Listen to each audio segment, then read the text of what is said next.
This program features live coverage of an African safari and may include animal kills and carcasses. Viewer discretion is advised. Well, hello and welcome to a beautiful evening or afternoon still here in the Masai Mara. We are sitting with two lionesses. We're not 100% sure which pride they are from yet. My name is Brent Smith. I have Archie on camera. And we are surrounded by wildebeest as well. So these lions are in a great spot. You can see there's a big storm off to the south. And there are some wildebeest coming in from the front that look like they might get quite close to the lions if they keep their heads down. Remember, this is 100% live. So you can send questions through to me and everyone else who's out and about on safari by using the hashtag SafariLive.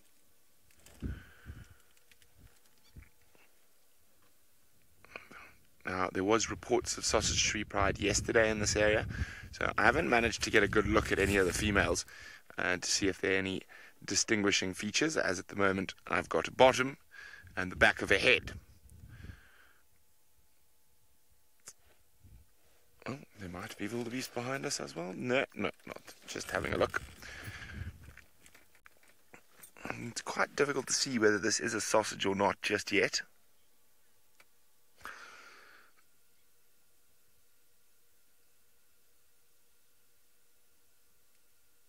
It's not unusual to find 2 or 1 or 3 of the sausage tree pride separate from the others.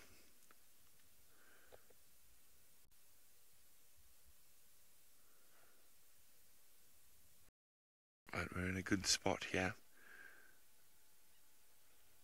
They almost certainly are going to, I think, hunt before the end of the safari.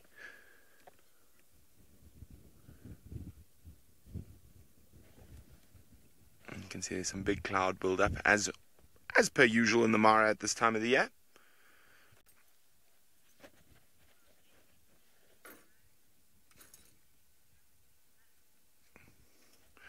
Well, I'm going to play the patience game with the sleepy kitties, but it sounds like James Henry has got a Formula 1 driving glove on. I'm not sure what he's up to.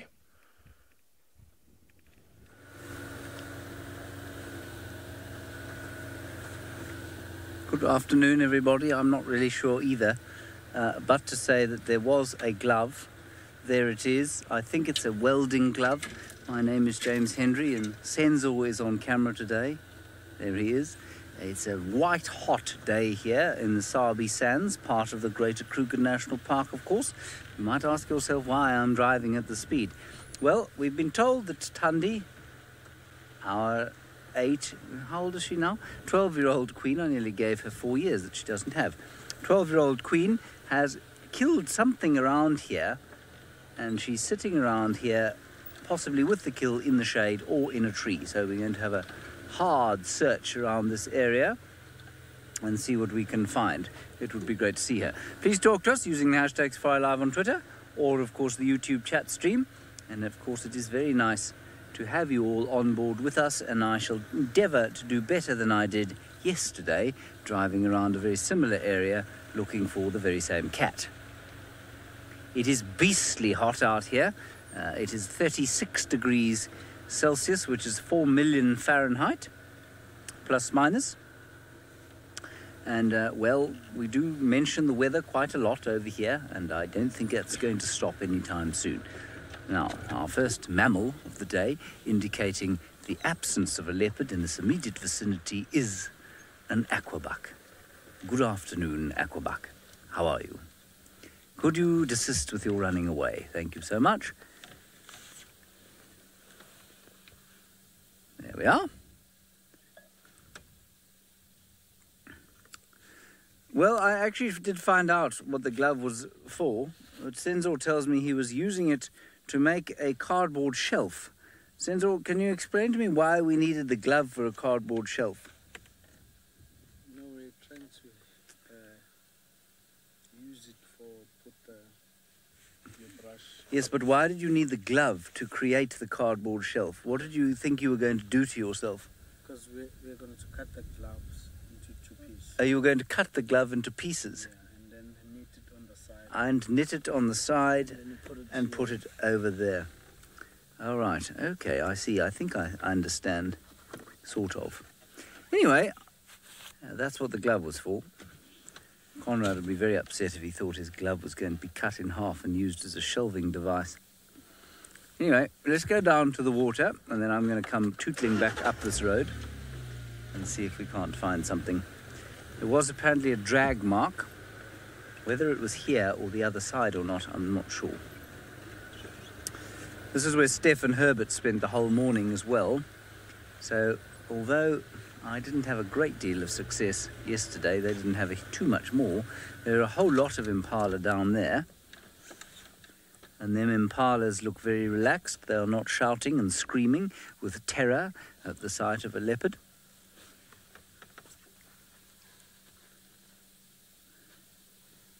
In fact, everything is very quiet. Everything has got that sort of slightly shocked, burnt-out feeling.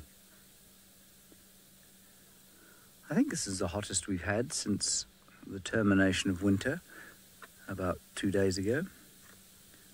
Well, a bit longer than that. And suddenly, Treehouse Waterhole, which was basically pea green, or still is pea green, and I haven't seen anything drinking from it for some time, suddenly seems to be back in vogue, and I wonder if that hasn't got something to do with the fact that perhaps the algae in it has gone through its life cycle, or maybe the heat is killing it slowly. Anyway, I shall ponder on these things and look for a leopard while you go across to the Masai Mara, where Jamie Patterson is sitting with an antelope that we used to tell you was the fastest in the world, but in fact is not the fastest in the world, and she can tell you about it now.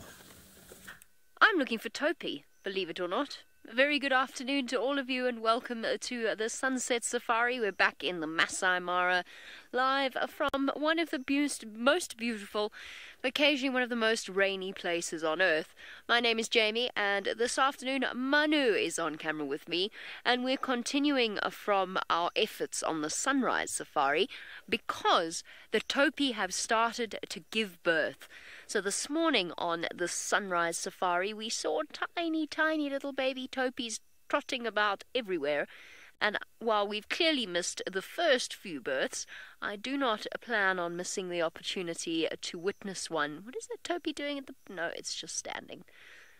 I have come to the land of the Topi, this marshy area right in the centre of Northclan's territory, to see if we can find one of them giving birth, or at the very least just enjoy some more time with tiny baby Topi.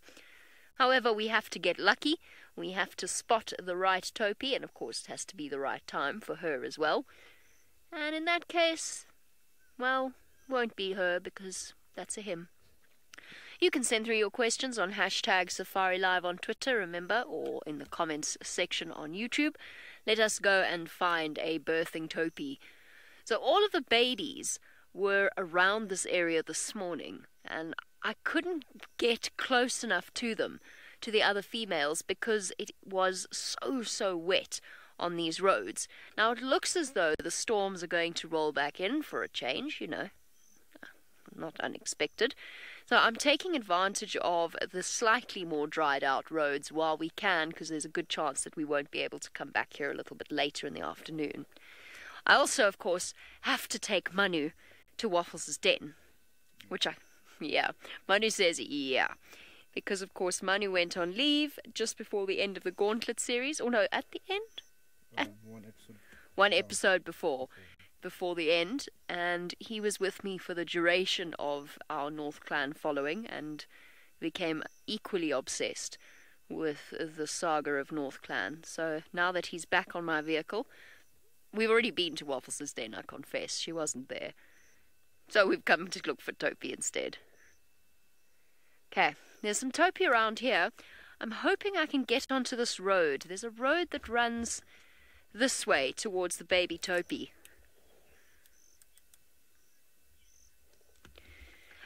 Jennifer, you want to know, I think, and you'll have to forgive me if I mangle your questions this afternoon, it's just one of those things today. You want to know if you will get a Topi in the Mara, or in Djuma, or if it's just in the Mara. So, a Topi is actually basically an East African subspecies of an antelope called a tsesabi. Now, tsesabi are found in the Greater Kruger area. Of course, Djuma is part of the Greater Kruger area. There's no fences between it and the Kruger. However, they tend to prefer the sort of more central parts of the Kruger and the northern parts where it gets slightly more arid. So while it is possible to see a tsessebe, which is essentially a topi, on Djuma it is very, very unlikely. The main difference is that the coloration of a tsessebe is completely different to a topi.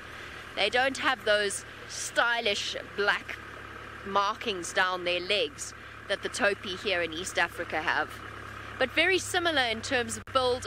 They're essentially the same animal, very, very fast. And what we're going to go and do is watch little baby topis learning to be fast on their little wobbly legs. It's a bad place to have a topi calf though. This is North Clan Central, and since the migration hasn't really turned up in North Clan land, there's a good chance they're going to start targeting these baby topi. And it's muddy, and they're not going to try and ambush them, they're going to try and make them fall. Larry, fortunately, no, topi are not endangered. They, like every other wild animal species out here, face risks in terms of habitat loss, mainly habitat loss. They could be snared, potentially they could be poached for bushmeat, but topi are okay. There's quite a few topi, you will see. Oh, you'll also see a fish eagle shortly, if I can get us onto this road. Might not have been my best idea, but let's just see how we go. It's nice and dry here. Where is the road? Promise you, it's here somewhere. Not that road. Manu's spotted the big road, the main road. Well done, Manu. No, man, there's a road here. I just don't know where it's gone. There's a fish eagle over there while I figure out where the road is. Oh, and a jackal. Don't run away, jackal. Fish eagle, and then jackal to the left. Jackal is now trotting away. Don't disappear. No, it's okay. Oh, we've got to find a nice habituated jackal family. No, man, I know that this is a road. Where's the road gone? Maybe the jackal is wondering the same thing. I swear there was a road here yesterday. And flop, down in the shade. I know there's a road here because it's one of the back routes that I used to get from Waffles' previous den site. Oh well, since that jackal's decided to stay, it gives us a nice opportunity to watch it. Oh, there's a second one.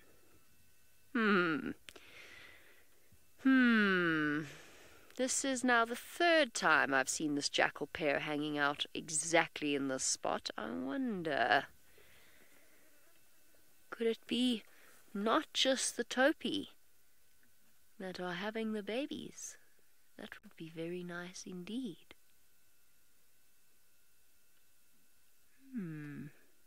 But now these jackal are not relaxed at all with our vehicle. We'd have to proceed with great care to check around this area.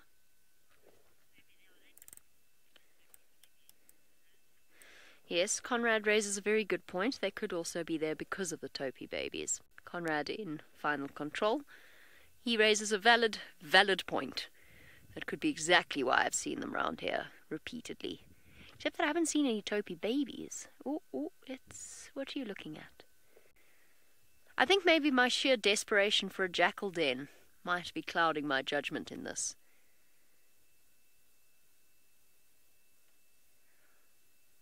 Oof.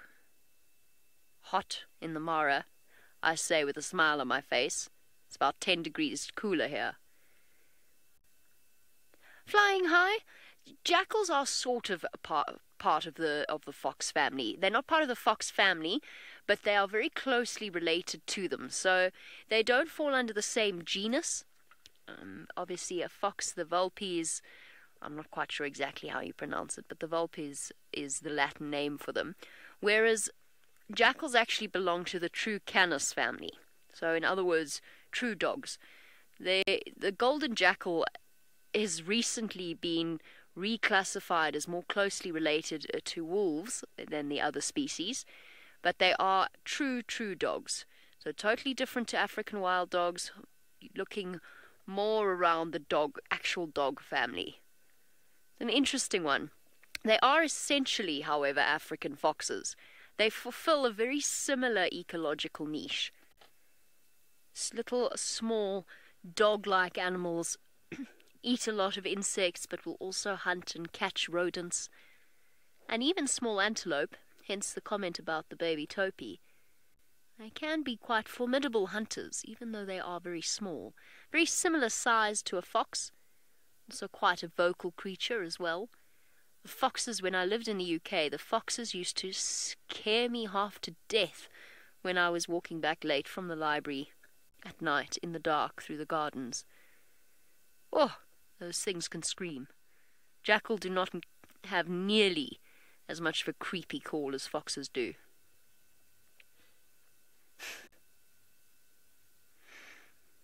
You know, the sad thing is Kirst just made a comment, a joking comment about, from the library. The sad part is that is absolutely 100% where I was coming from. I have never been very cool. That's exactly where I was coming from. Back to my room in the middle of the night.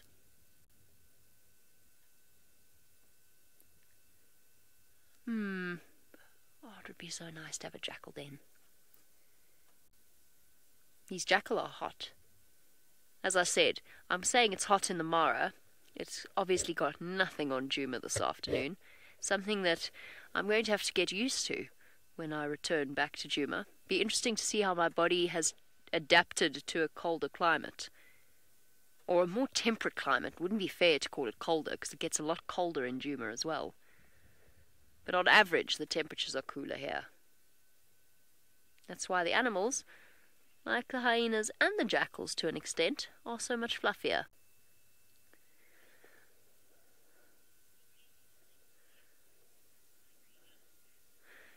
I'm absolutely determined that there is a road here, and I'm going to find the road. Oh, I think I see it. So while I do that, and while I make my way in the direction of the topi, Brent is on the opposite side of this marsh, looking at the herds of the migration. Still sitting in the same spot. The wildebeest are edging closer and closer to the big cats from multiple directions. And I'm just wondering... Oh, there's the Tommy there as well. If being on top of the termite mound is not the best spot at this very moment, because quite easy to spot her from there.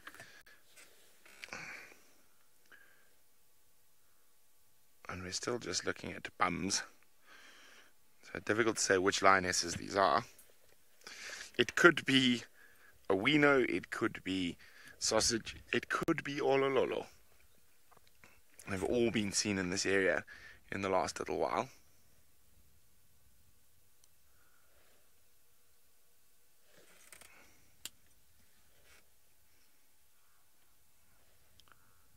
Oh, Kirsten says it looks like one lion. I couldn't hear that quite. It broke up a little bit. Kirsten, go again.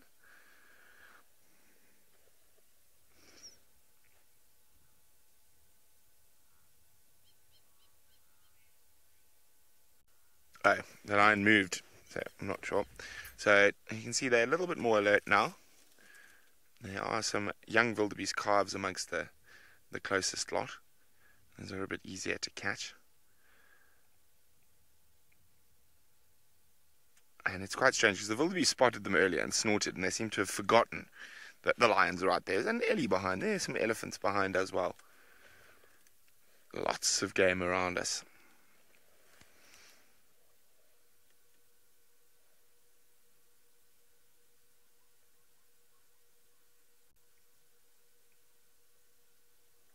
You can hear some zebra calling in the distance. And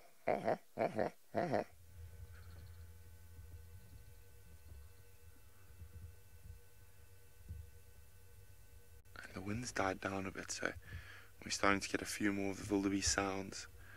The odd frog as well.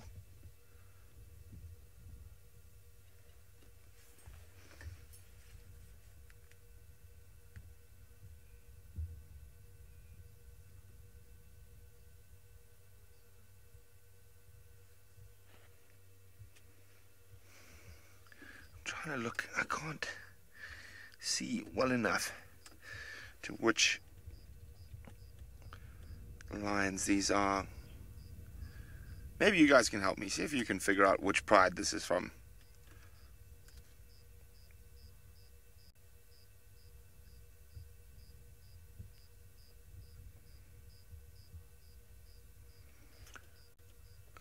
One on top of the termite mound definitely looking a little bit more alert than the one at the base.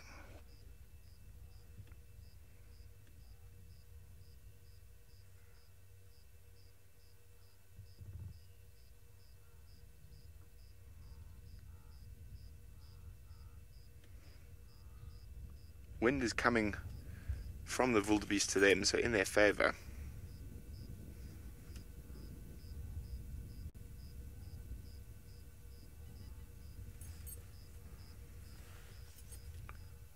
So they are quite exposed where they are at the moment.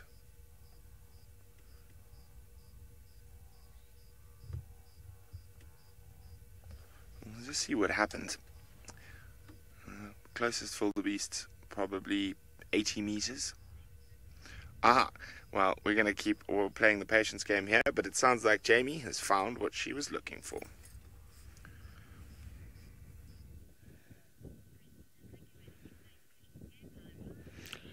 Patience game always pays off, and would you look at this? We've got a little wobbly. A little wobbly. Oh, oopsie. Left. There we go. Tiny wobbly little topee. I'm absolutely besotted with them. There's a good chance I'm going to spend the rest of my 5 days in the Mara staring at baby topee, just to warn you all. I think they are utterly adorable. I mean, they really are strange-looking goat-like antelope. They're not in any way related to goats at all, but there is something very goat-like about them. I'm giving the little wobble plenty of space, and I challenge you to give me the best possible name for a baby topee, because we can't use topelet in the same way I've done with the wafflets. Tiny topee it needs something. Topples, the little topples.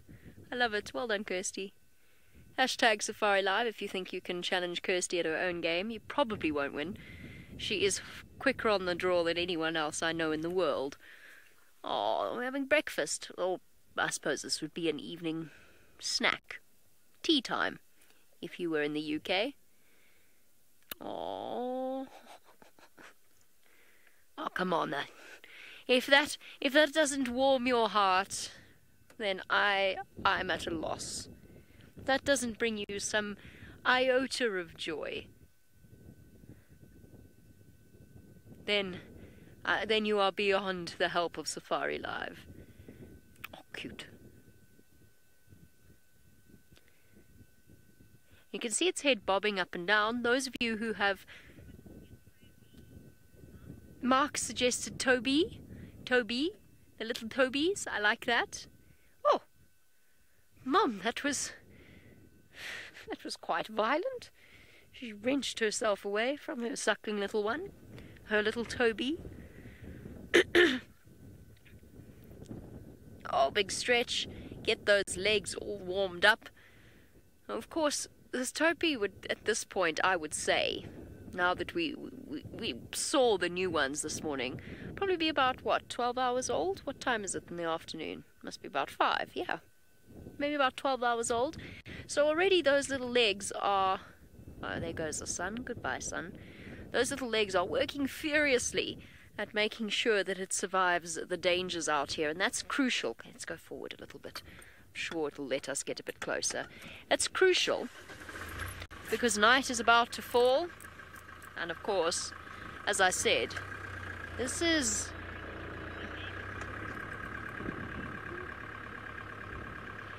Just to confirm, Kirst, who said they want to name it Warren? Larry. Larry said he wants to name it Warren. Warren is in like Warren. Did I hear that correctly? Okay, we can call this one Warren if you want. With the greatest of pleasure. Hello, Warren. I hope I'm actually hearing this right. Not creating an entire strange scenario in my head. So I have to... Okay, everyone, so there you go. There's little Warren. Warren, the small Topi. Or are we calling all baby Topis Warren, in the same way that Brent calls all hyenas Howard, including Waffles? Run! Run, little one!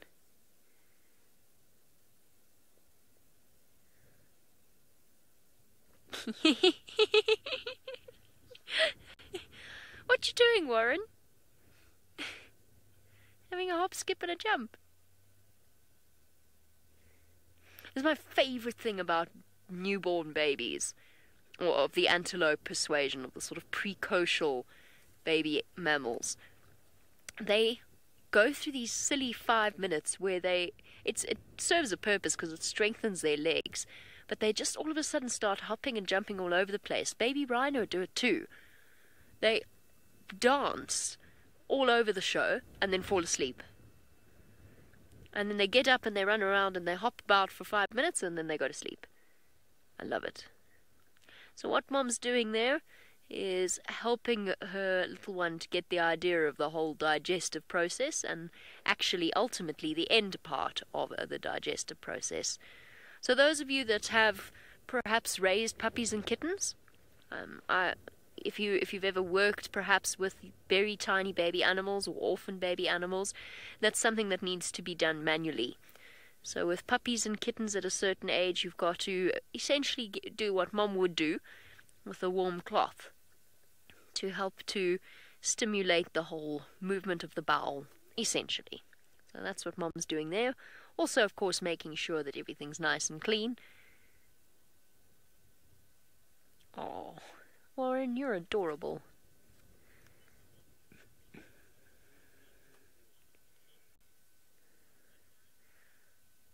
Oh, this is interesting. No, you silly male. I'm afraid what you're smelling is not estrus. You are definitely barking up the wrong tree there.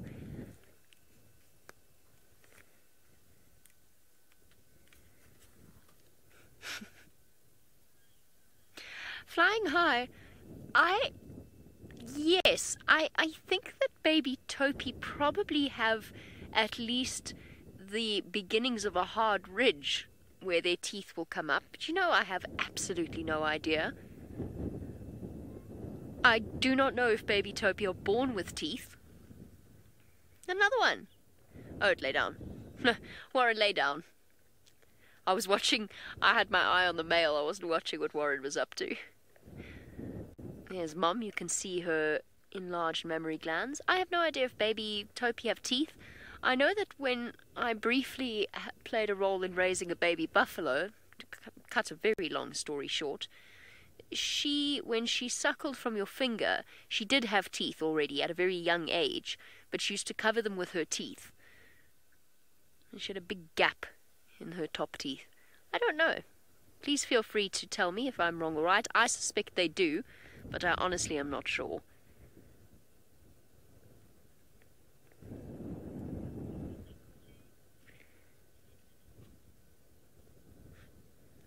I'm going to sit here utterly bewitched by the baby Topi and slightly entertained by the misguided attentions of the male. Meanwhile, James has been far more productive than I have, and he's found himself a spotted cat. Well, I wish I could say I had found the spotted cat. Unfortunately, I must give credit where credit is due, and that credit is due, of course, to Senzo Mkize on the back of the vehicle today, using his camera skills and his spotting skills, no less through a pair of dark glasses, to spot Thandi, the 12-year-old Queen of Djuma, sitting atop a termite mound, looking as generally displeased with life as ever. Well done, Senzo. I and at least 3,000 people gratefully thank you for your efforts this afternoon. Thandi, of course, does not, because she watched us drive past twice, laughing, no doubt, at our incompetence, and then Senzo got her. Now, apparently she may have had a kill here, I'm not sure. Apparently Tlalamba might be around here, I'm not sure. I don't plan on going anywhere today. She seems to have her head up. She does have her head up. She seems to be fairly active and looking around, so it's quite possible that there is another leopard and or a meal somewhere around here. And so we'll sit here with her and find out. Might have to seek some shade a little while from now. My small brain might boil. And what little use it is to me now might become even less.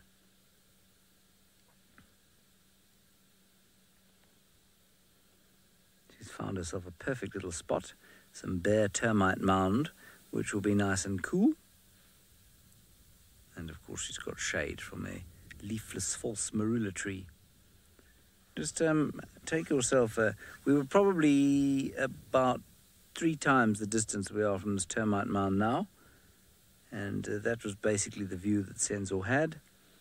Undaunted, he spotted her. And he has a way of telling you about it that makes you think that he's seen a sparrow. He says, Maluma, there's the leopard. What? What do you mean? Yeah, the leopard. It's just over there. How? Where? And then he points it out, and there she is.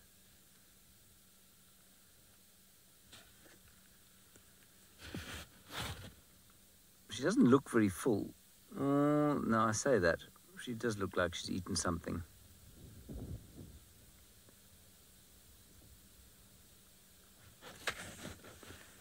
Hello, Rosalind. Yes, indeed, leopards are able to swim and swim very well. They are not known for swimming like jaguars are, but they certainly are able to swim. I don't know if they ever do it out of choice. Probably not, but they can swim. Just about all mammals can swim, actually. There are very few that if you toss them in water won't be able to swim to the side. The human being obviously being a noticeable example of an animal that has to learn to swim rather than just master it by being tossed in the water. My father's dog is another. Fenton doesn't like to swim, everybody.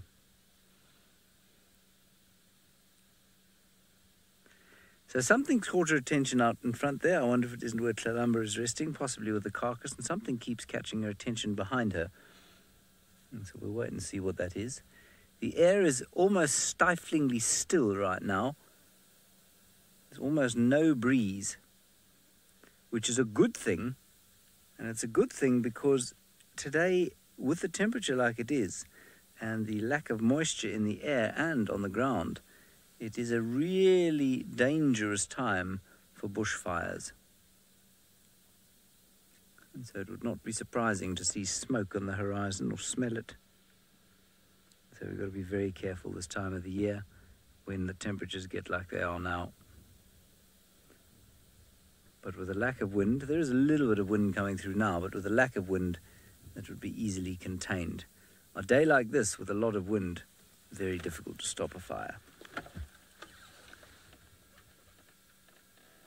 Just looking around to see if I can't see what she can see.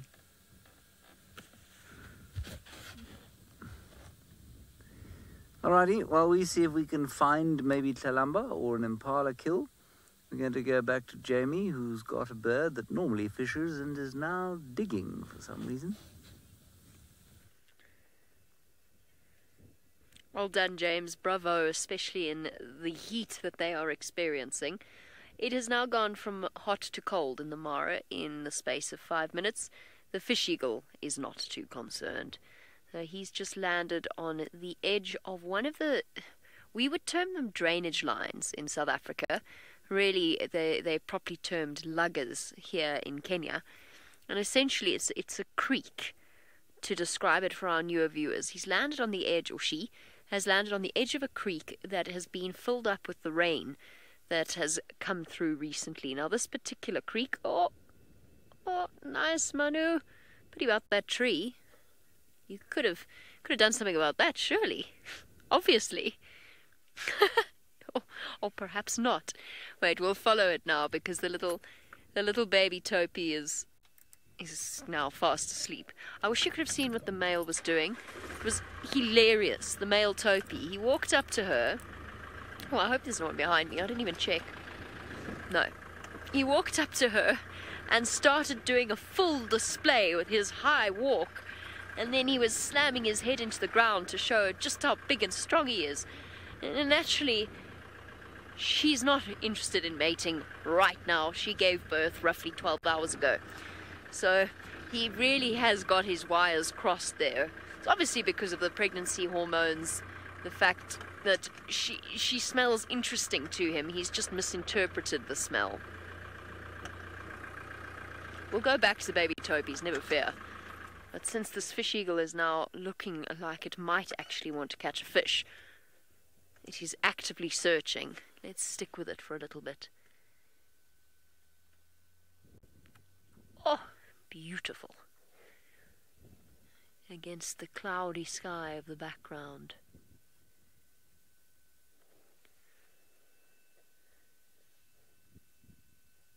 Manu, is it with you when we had this fish eagle? Jessica, you say gorgeous thing. It is gorgeous. Absolutely stunning. Very nice, Manu.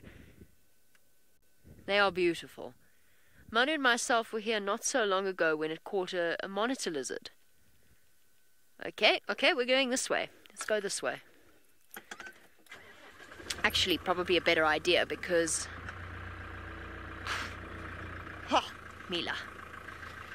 Probably a better idea because Manu will have a greater range of motion if we turn around. And the topies have all gone to sleep, so we'll come back to them in a bit. Oh, what I'm worried about is it's going to start raining and we're going to watch North Clan come running in to take out the baby topies. I have a feeling tonight if it rains, that is exactly what's going to happen. All part and parcel of the way of the world. This is where all the male topi live, I've discovered from my careful scrutinizing this morning. The male topi live this side and the females have all gone that side. Oopsie. Oh, subtle. Mila's brakes moving in subtly there. I've been trying to stop without them. Okay, off we go this way then. There's a big pool up ahead where I think that fish eagle is aiming. Oh, whoopsie. Whoopsie.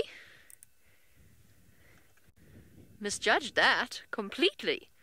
Better hope you're more accurate when you go for the fish, buddy. Alright, speaking of hunting animals, our fish eagle is on the hunt, and there's a distinct possibility that the lions might be joining in shortly.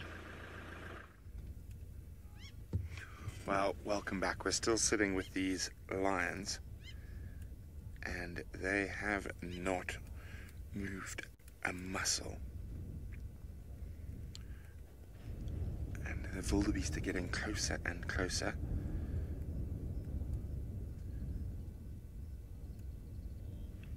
They're now probably about 30 meters away, and those lions have turned into proper rocks.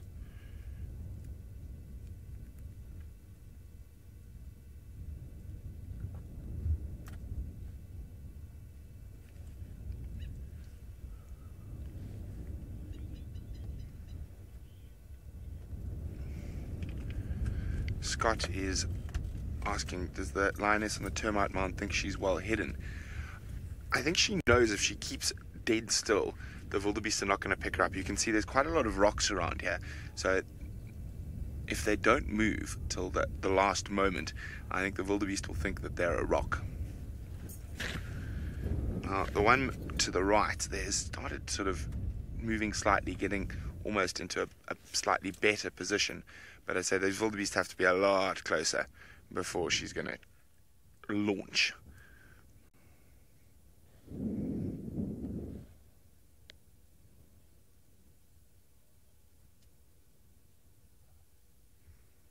That's amazing. That just before the drive started, the wildebeest spotted the lions, snorted at them, and now they seem to completely forgot that the lions were here.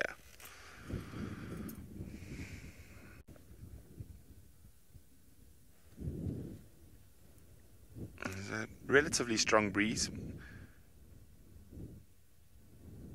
coming across the face of the wildebeest. Oh, we got some crowned lapwings in the foreground there.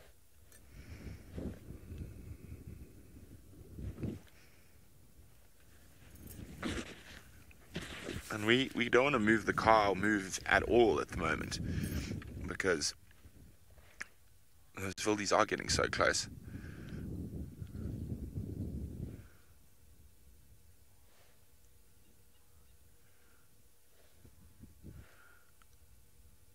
You never know, they might get thirsty.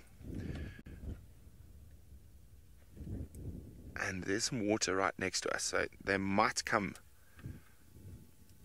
down for a drink, which would put them very much within grasp of the lions. I think it's still going to take another little while for the wildebeest to get close enough for the lions to make their move. So Jamie's got a feathered creature on the hunt. While the wildebeest make up their mind as to whether or not they're going to feed the lions tonight, we have our fish eagle still, and bonus points if you can tell me what bird was behind that fish eagle's head, or is behind the fish eagle. Oh, it's seen something. The fish eagle, I mean. Definitely changed its body language. Unfortunately, it suddenly decided that it's actually quite shy, so it won't let me get much closer than this, and obviously I'm not going to jeopardize its hunt by frightening it, so we're just going to sit here and wait and watch carefully. You could see that change in look, the way it focused down into the water. Now, fish eagles, just because they're called fish eagles, doesn't mean that they have to catch fish. They do. And primarily, they will feed on fish, but they'll also catch other things, like monitor lizards, potentially snakes. So they're not limited to fish and fish alone. And I mentioned that Manu and I saw one with a rock monitor or water monitor lizard. I don't think we ever quite saw exactly what it was. I can't remember now. But I mean, it had a big lizard. Too big, in fact, I think, for the fish eagle in the end, and I think it abandoned it. Whatever attracted this fish eagle's attention, it's obviously decided it wasn't worth it. It's still looking. Birds, of course, have eyesight that would put ours to shame. Say my name. Yes, fish eagles co-parent like bald eagles do, and in fact most raptor species are monogamous and exceptional parents, both the male and the female. So they are very committed to child rearing or chick rearing. Honestly, most birds are, in one way or another. There are, of course, exceptions to that rule, and there are some parental birds that pay absolutely no attention to their chicks, like cuckoos, and some instances where the male bird plays no role at all. But they are, as a rule, male birds tend to be better parents than male mammals, if you know what I mean. You know, lions or hyenas or leopards, they pay absolutely no attention to their offspring, and really do not really... They do play an important role in their offspring's life, don't get me wrong, but they don't necessarily actively parent, whereas a lot of male bird species do. And raptors in particular are very good parents, as are owls, which I suppose fall in the same category. And then talking about good parents, actually, a little bit earlier we were watching that fish eagle being mobbed, and by a bird that belongs to the same family as this little chap, this little three-banded plover. They are also... Oh, that fish eagle's gone down. I mean, it's landed on the bank. It hasn't gone for a hunt. Let's just go forward. Let's see if it'll let us go forward a bit. I'll watch it carefully. Lapwings are fantastic parents, and they all take responsibility for protecting their chicks. Well done, Project Alpha. It was indeed a pied kingfisher. I'll take you to see it in a bit, if it's still there. I have no particular goal this afternoon. I'm quite happy to just bumble along. And this is a very productive river system.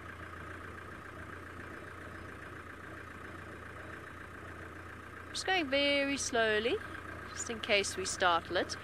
Although sometimes, particularly in the Mara, animals seem to react more to you if you go slowly than if you go quickly, because they're used to people driving fast.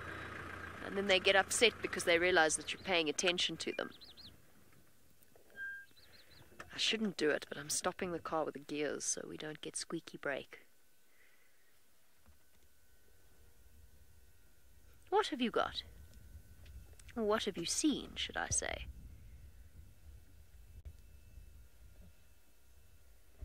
The most iconic shot of the African fish eagle is as it swoops in, gloriously, talons extended, and snatches a fish from the surface of a large body of water.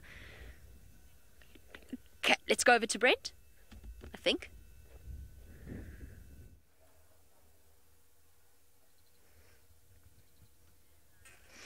Okay, well, the lions... Oh, I think they might have just been spotted. Female moving on the top, trying to get down the termite mound. Oh, no, maybe not. Or maybe they've been spotted by a few others. Behind them to the left a little. There's been movement picked up. That top of that termite mound was not a good spot to be waiting. You can see that single wildebeest there has got the stare on.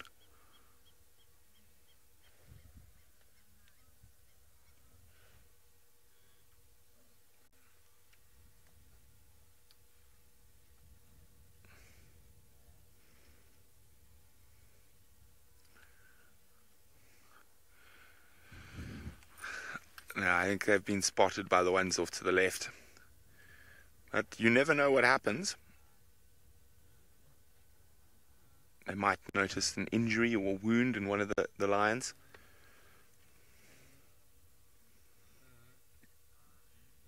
And they're starting to walk a slightly wider berth from the cats now. Oh dear, girls. You definitely got that one wrong about when to move down the termite mound. Can you hear the snorting? They have been spotted. And you can see even the whole body posture relax and they move. Okay, well, we're going to slightly move the car now that they've been spotted. In the meantime, let's send you back to Jamie.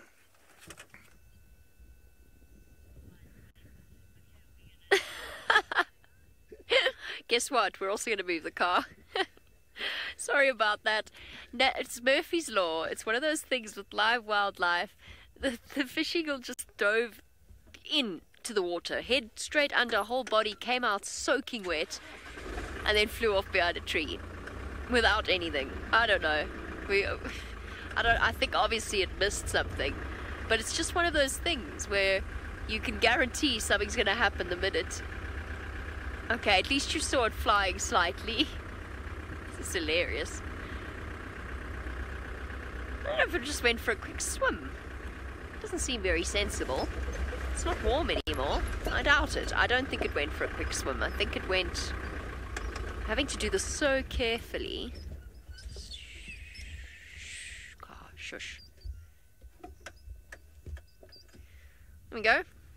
A slightly now bedraggled African fish eagle, who apparently, as far as we could tell, plunged itself into the water purely for the purposes of confounding us. That's the only thing I can possibly think of. Obviously it missed a fish. But now I think it's going to sit there and dry off. I don't know if it's going to attempt it again. When last did we follow fish eagles like this in the Mara? Not often.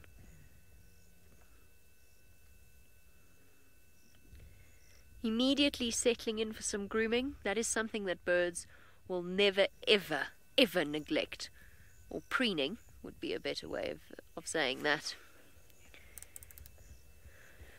Right, well, since this has all gone so well, I'm going to start this whole process again and move around the fish eagle. Let's go to James, who has a gorgeous scene unfolding in front of him.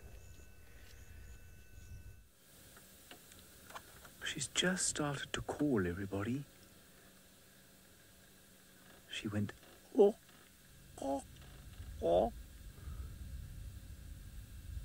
So I'm sure Tlalamba must be here somewhere. Come on, do it again, my dear. Difficult to tell whether that panting is from eating or whether it is from the heat. Oh, here we go. Full action cat sighting this. There's a lovely big hole here. Oh, that's wonderful. I'm sure this used to be... Oh, she's calling again.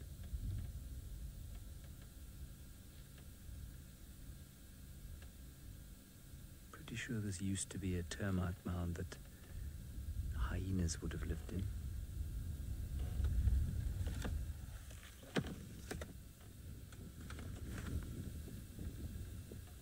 Well, I'm very glad she wasn't lying there when we drove past. There's not a chance we would have seen her.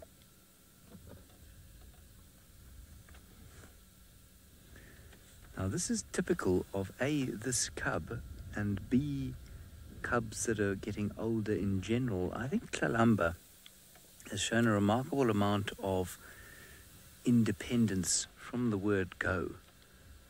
She was always difficult to wrangle and make sure that she stayed with her mother. And now she's getting older, pushing 11 months now, of course. She's starting to spend more and more time away from Mum.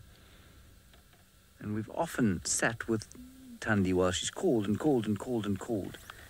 And Tlalamba has had none of it. Rebellious little mischievous leopardess. But interesting that she called both sides of the termite mound, indicating that she doesn't really know where she is.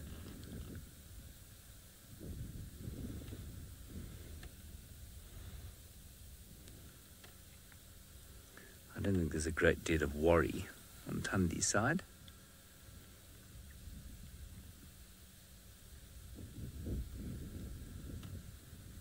And I certainly can't see any sign of the cub.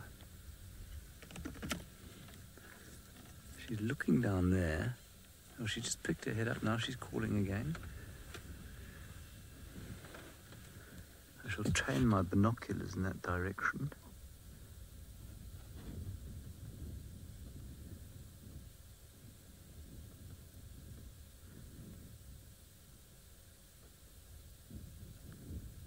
Just be able to hear the wind.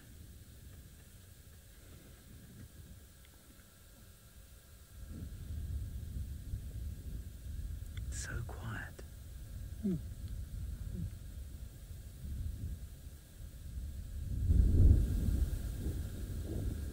You're probably just hearing the wind up or hearing the sound of the wind, not her calling.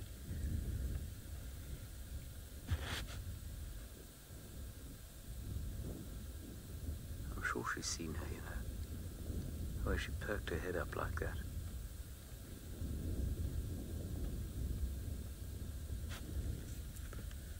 Oh, she's now looking at me. I'm sort of kneeling up in the vehicle, trying to keep my voice as low as possible. We know that Thandi, the grumpy queen, is not a fan of the loud human voice. One does best to talk in soothing tones around her.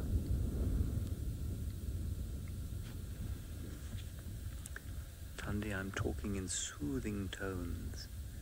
Yes. Very soothing.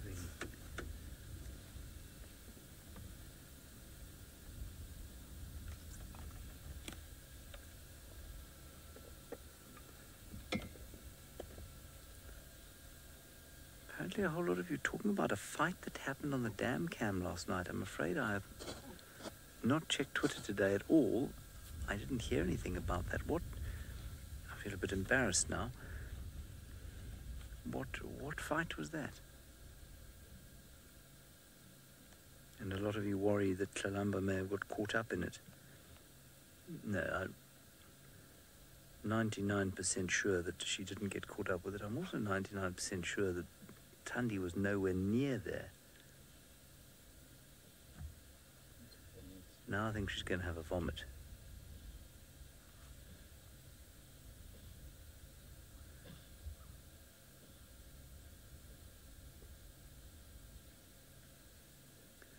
Sky Doogie, yes, I realised Lalumba is 10 months old. I just said pushing 11 months old because, well, you know, next month she'll be 11 months old. Ooh.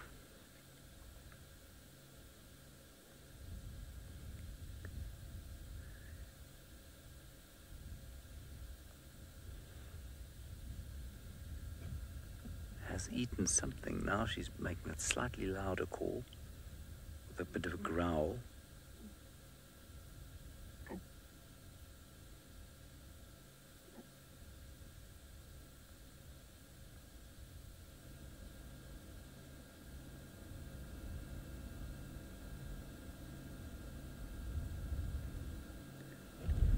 Apparently there was some whooping and roars and shouts, but no actual sight of cats at the dam cam yesterday evening.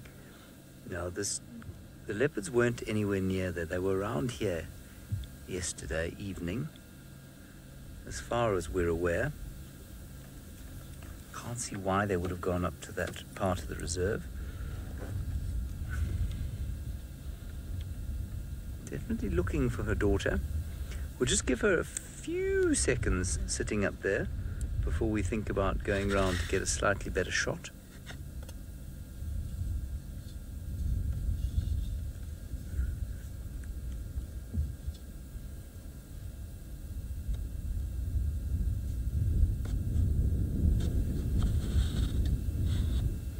Definitely a little bit concerned. Not me. Thandi, I mean.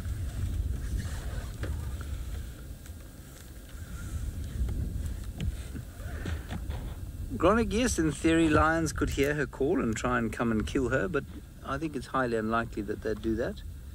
Wouldn't make any sense. There aren't any lions around at the moment. The Nguhuma Pride is on Chitwa Chitwa.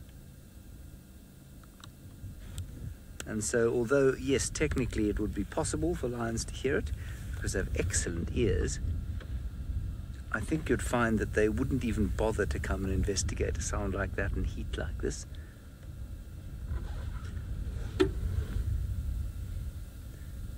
Senzo, let's go around the other side. There's no reason for us to stare at a silhou het when we don't have to.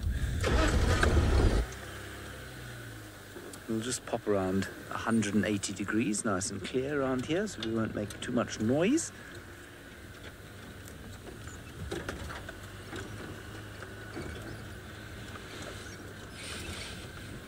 I think even I would have spotted her from where she is now.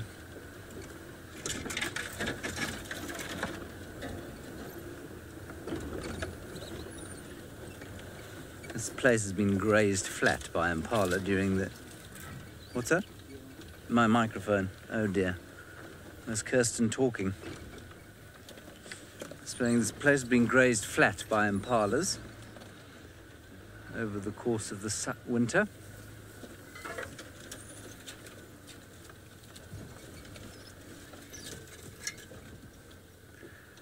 Say my name, that's the kind of question that could get me into all sorts of trouble, and I don't really wish to answer it, but I'll do it anyway. You say, do I think that Thandi is an excellent mother, like her mother Karula was? Well, there's some alarming birds there. There we go, Senzo, was that all right? No, I can't really, I don't want to block her view. Is that okay for now? Just have a look-see for now, if you don't mind. Her record would suggest no, not quite as good as Karula. Of course, a lot of that has to do with luck. So is she just an unlucky mother? Or is she not quite as skilled as her mother? I don't know. I am not going to attempt to answer that question because, of course, by making an assertion that she wasn't a good mother, I'd probably get hounded off the Twitterverse. But statistics, whether you believe them or not, would suggest that she wasn't quite as skilled as her mother was, but more skilled than her sister, who very sadly was, well, I think, one of the most tragic leopards I ever met. raise one youngster to adulthood in her 11 years. Orbs, Thandi is static on a termite mound just off Shibam Junction with Savage's Track.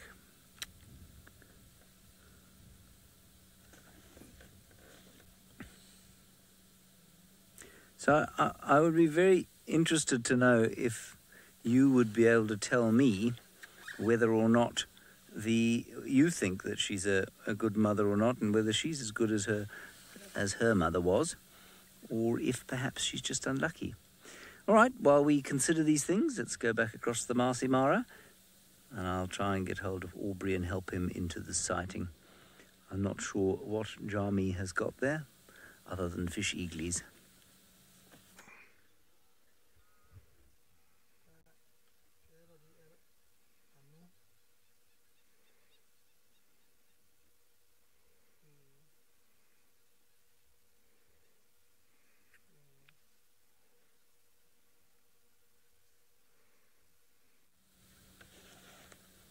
Sorry about that, everybody. The comms are not working from the Masai Mara at the moment. We'll get them back shortly. I just heard a woodpecker alarming to where, or pretty much in the direction that Thandi's looking. So maybe Tlalamba is there and asserting her independence by not coming when her mother calls her. That is the way of teenagers, of course. Human and cat.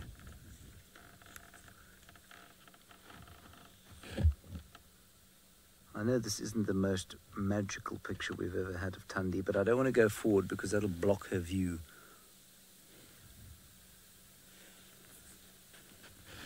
Tim, yes, they would. Hyenas would certainly come and bother the leopards while they're sleeping.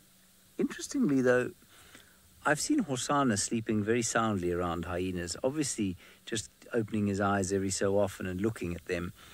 If there doesn't seem to be food in the offing, and if, say, it's an adult leopard like this who could do some serious damage to a hyena, I think they'd probably leave them alone, you know. Although if they saw her, they'd probably come and have a look and see if she didn't have something for them to steal. But I've definitely seen her or her brother Hosana very soundly resting, or very unconcernedly resting in the presence of hyenas.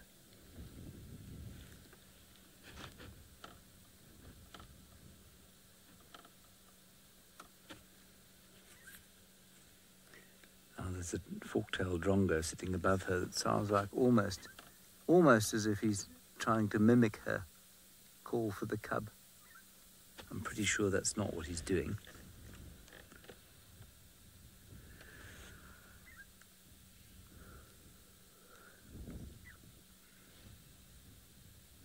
You hear him? Hear him doing that? It really does sound a little bit odd.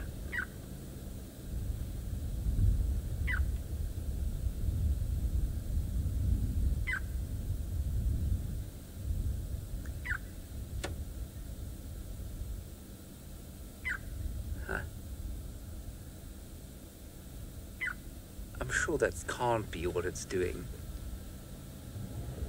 And off it goes. Oh, very interesting.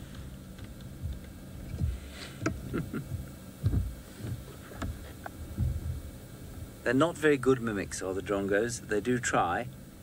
They do the pearl-spotted owl all right. Not very well, but they do make an attempt. I heard one trying to... What did Tristan hear one trying to do the other day? It was very funny. They try starlings every so often. Oh, and they try squirrels. They try squirrel alarm calls. That's what he was referring to. They don't do that very well either. Whereas if you hear a bird that really knows how to sing, that really knows how to mimic, it's utterly impressive. The Sabota lark is one. It's got quite a thin voice, but it can do the exact sort of... it doesn't get the timbre right, but or the tone, but it gets the pitch and it gets the rhythm of other birds' calls perfectly.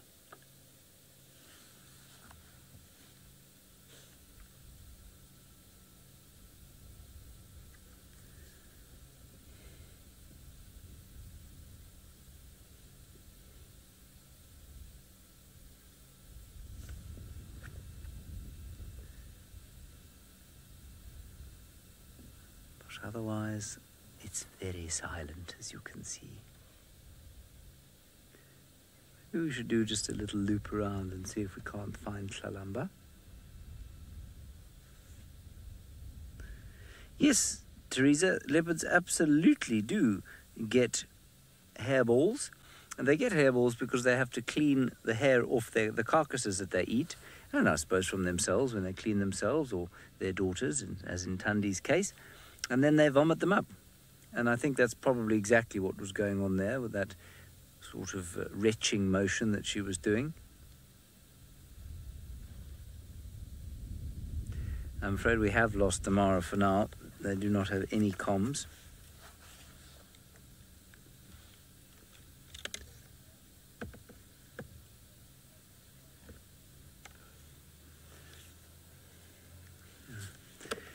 All right, I think let's go for a little drive around. I'm going to bring Aubrey into the sighting so that he can sort of mark the place, if you like, and then we'll just go and look a little bit further to the south and see if we can't pick up Tlalamba and maybe a carcass. I'm really not sure if there is a carcass around here, but when Aubrey gets here, we'll have a chat to him and find out what he saw this morning. I know that his tracker and he found Tandi earlier today. Alrighty, let's do a little move.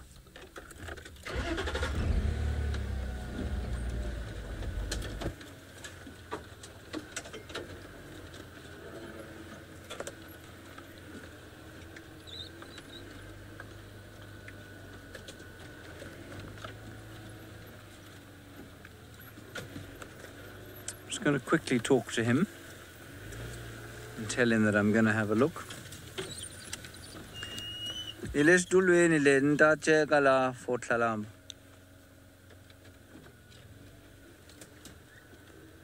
says, okay, that's fine.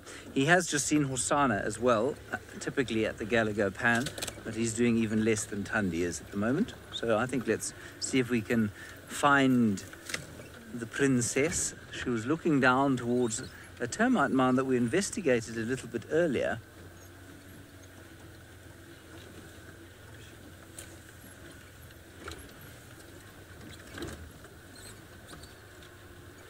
And perchance we'll be lucky. So what do you all think about the skills of Tandi as a mother?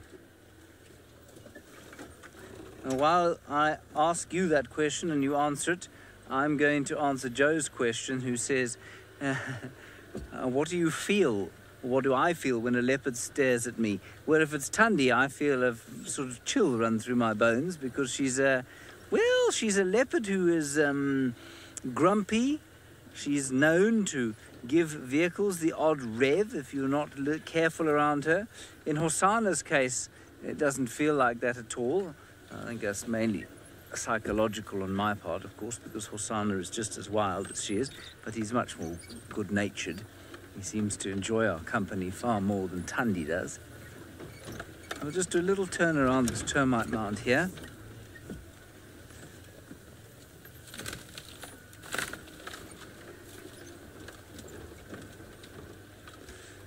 Well, Mr. Zero, I think you and many others would go along with what you've said here. You said you would consider Tandi to be a very good mother, but one that had bad luck. I'm going to be very brave and disagree with you. They're impala all the way down here, so I don't know where the little cub could be. And I'll tell you why. I'm going to justify it. I'm not just going to say that. There are some impala. Let's just sit here for a second while I justify my statement. I don't see why it should be that all leopards necessarily should be good mothers.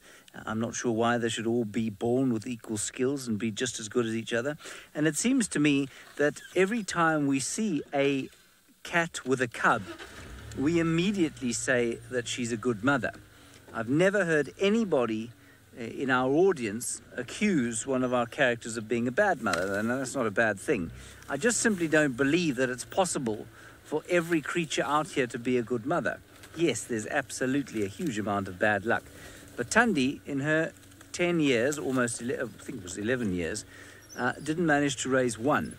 Now, whether she was willfully bad, whether she was just unskilled, or, as I think was the case, was a physiological anomaly, well, I think, you know, whatever the reason was, I don't think we can call her a good mother.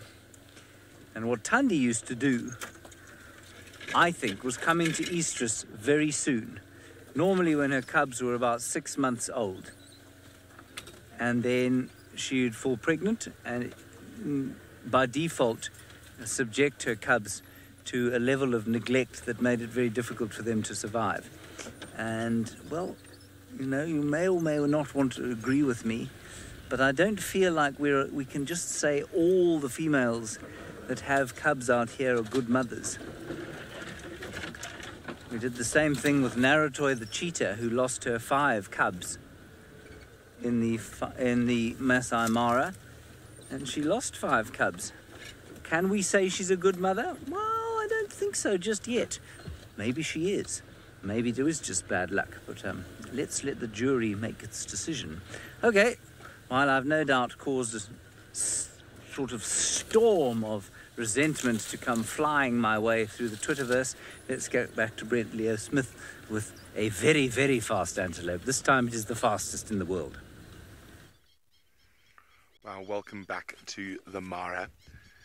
There's that Thompson's gazelle who's walking past the edge of the lines, snorting away at him.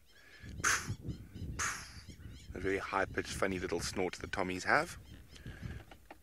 We've been joined by a third lioness. As I say, I'm still trying to figure out exactly which pride this is.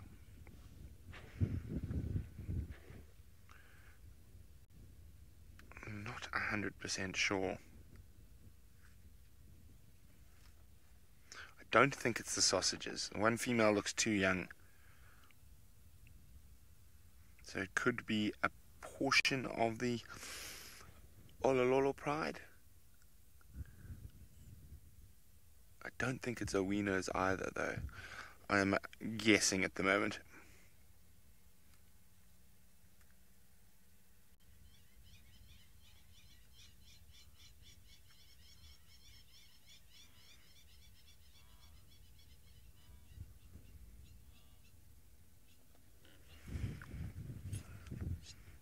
So funny. I don't know. The wind might be stopping you hearing that Thompson said.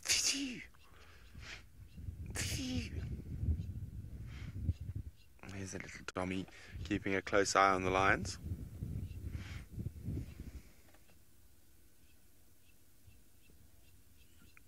You can see it as he snorts alarm at them. Remember, this is 100% live. You can send questions through to me using the hashtag SafariLive. So it sounds like Clem says they are Olololos. So that's interesting because the sausages were seen close to here yesterday. They're very interesting, the line dynamics at the moment, the constant flux, really keeping us on our toes.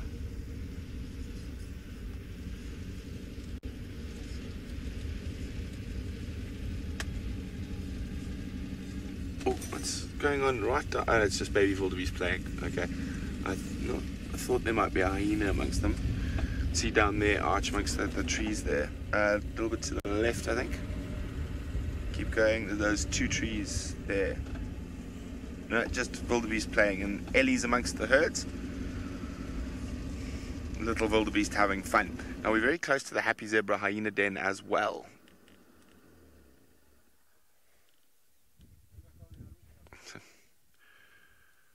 Lots and lots of food about.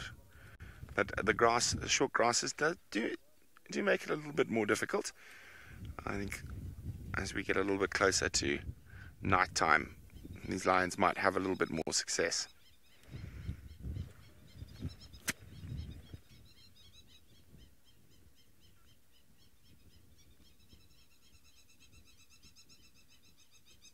Yeah, something has upset the lapwings.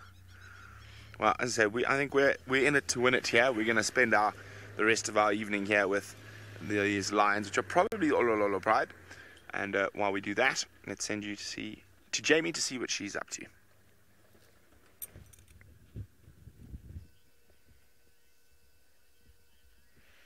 I'm going to go back to Waffles' den in a little bit, but first, our last few glimpses of the Topi, because we're not going to, obviously once it gets dark, we're not going to spend the rest of our time or the rest of the evening with them. That would be far too distracting for tiny little ones, even with using infrared light. This is their first 24 hours in the world. It seems a little bit unfair for them to have us moving around them, especially in hyena territory. There we go, that's another one. That's not Warren. That's another little baby Topi, who looks slightly less wobbly than Warren did, and in fact seems a little bit older, if I'm not mistaken. There's a second one as well, and it really is the most stunning evening. Now, these are the Topi that I was trying to follow this morning and couldn't, and I see that there are still several. Kirsty has named this one Paul. We are going to have a very tough time if we name every single individual Topi calf. I mean, I'm all for it, but we're going to have severe difficulty keeping track of them.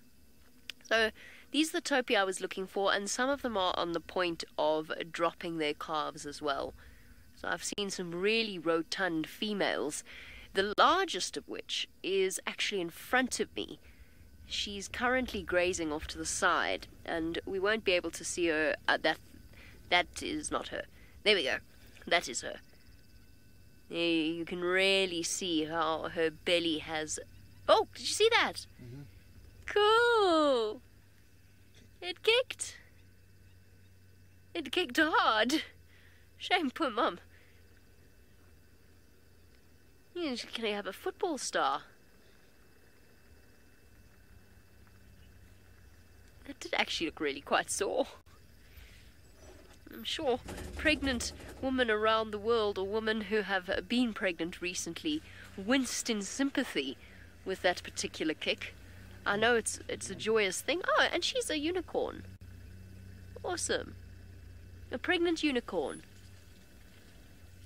With her funny goat eye. Let me just move out of the way of this gentleman who appears to be unaware that we are looking at the Topi. Or perhaps very aware that we're looking at the Topi.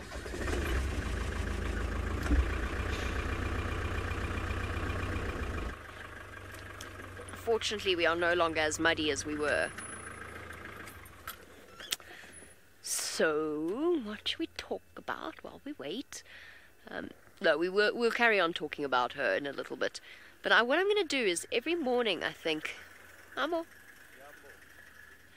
Every morning I'm going to come here, and I am going to see whether or not they give birth. I think it's the best time. Sorry, he's desperate to have a conversation with us. Morning's always the best time for antelope births. And this is what we did years ago when I saw my very first live wildebeest birth. Possibly my one and only wildebeest birth. I say that it was my first one as if I went on to witness many. That was not the case. Oh, she's waddling. Yes, Kirsty was the director, but we actually spent probably nigh on 9 hours with that wildebeest herd before we were finally fortunate enough to witness that. Kirsty just said it's giving birth. I have been known in the past to raise false alarm with pregnant animals when it turned out that all they wanted to do was defecate in peace.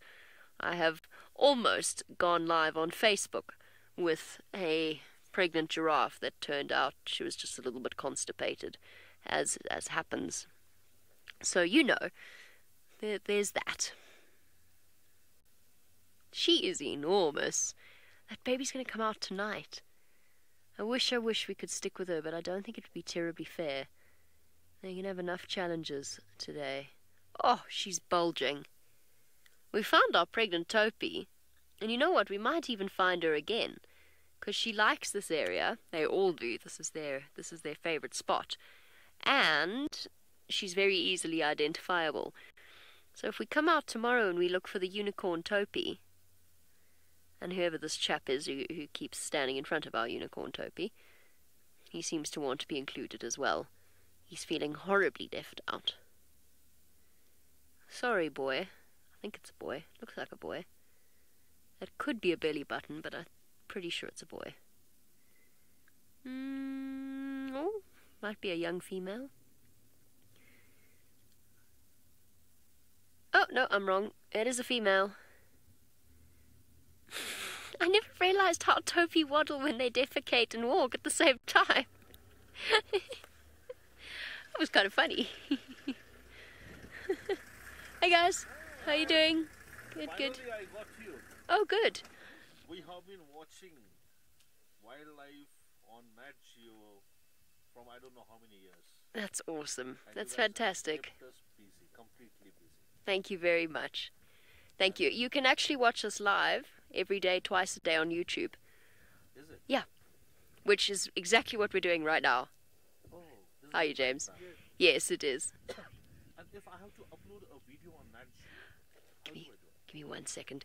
All right, we're going to send you across over to Brent and finish chatting to this lovely gentleman. We'll be back with you shortly.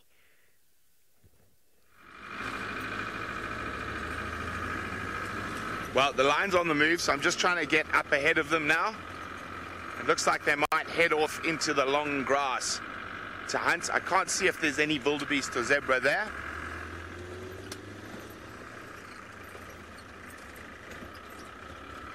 But there might be, there could be more lions.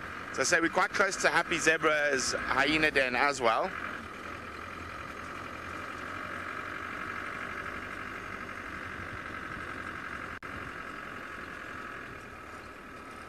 Okay, hold on. I think they're going to go up, up, and away. Okay, well, I get ourselves into a good position. Let's send you across to James and Tundi, who looks like she's alert.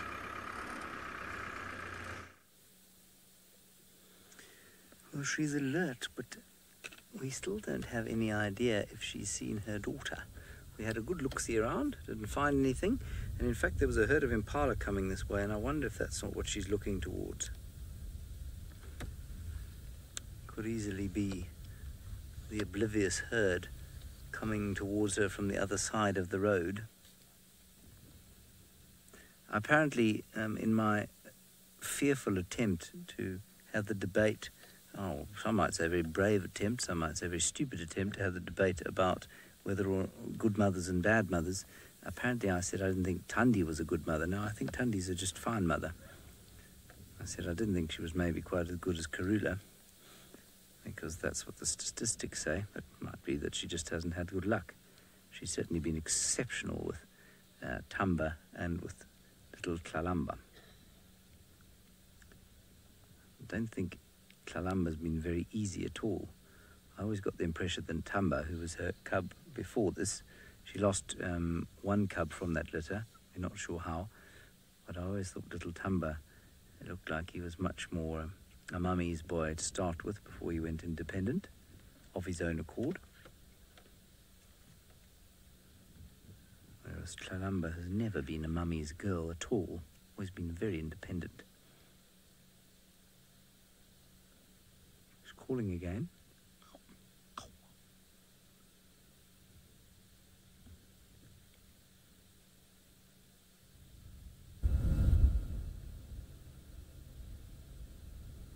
Say, otherwise things are totally silent here. There isn't a bird uttering a chirrup. But for that drongo who was trying to imitate the leopard call, perhaps.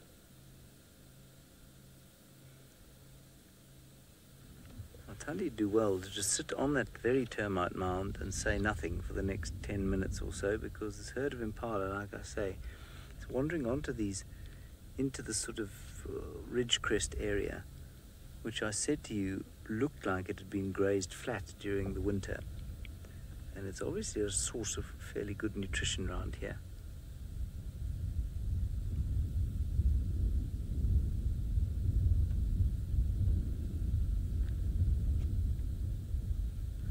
Very nice to be spending a bit of time with a leopard like this rather than driving around too much. Pisces Bobby, do you mean comparatively? I mean, are you asking if sort of the size of the cub matters. In other words, if Tumba was a bigger leopard, would he have a greater chance of surviving than a smaller cub of the same age? If that is the question, yes, I think it probably does make a difference. Oh, she's moving. Right, here we go.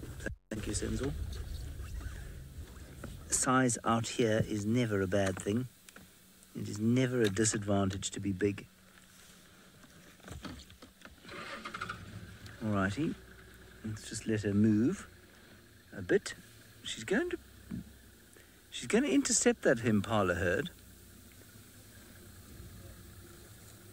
Let's just watch her briefly. We'll let the other vehicle move first.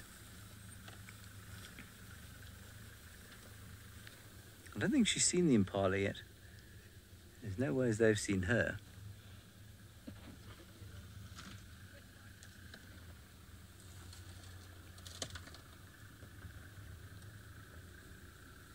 If we can, it's best just to let one vehicle move at a time.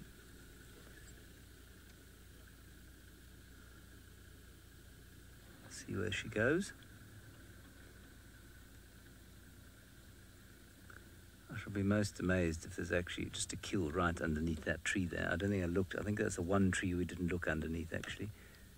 That's fascinating.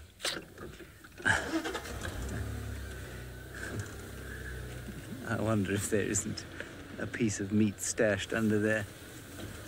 That'll be hilarious.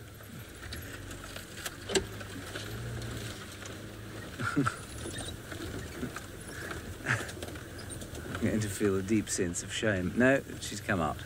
It's okay.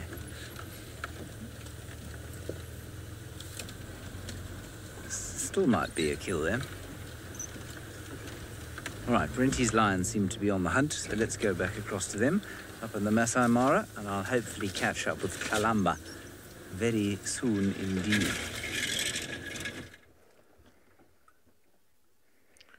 There we go. Well, one of the lionesses is using the drain next to the road to sneak up on an unsuspecting wildebeest up ahead. She's not too far off now. You can see the one very close to the road. Just going to move forward slightly. Just want to make sure we're in the best possible spot.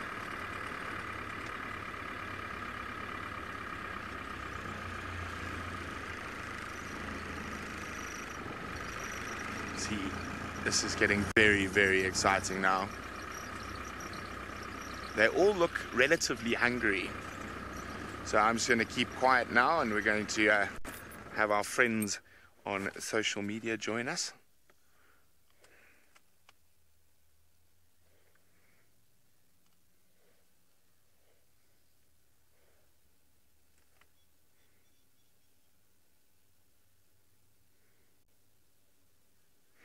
Welcome live to the Masai Mara in Kenya.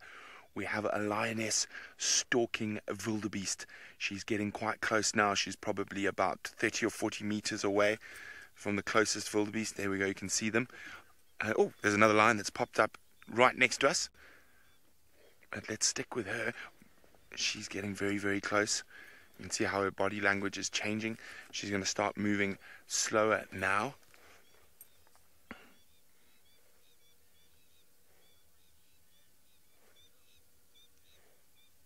Look at that, she's creeping. Now remember, this is all 100% live. Look at her, she's getting herself into position. The second lioness has just moved just in front of us. It's doing the same thing. Oh, hello. Sure. That lion was close enough for me to touch. This lioness, she can't, she's right there. You can just see her head. She came past and almost touched my door right next to me. Wow, exciting.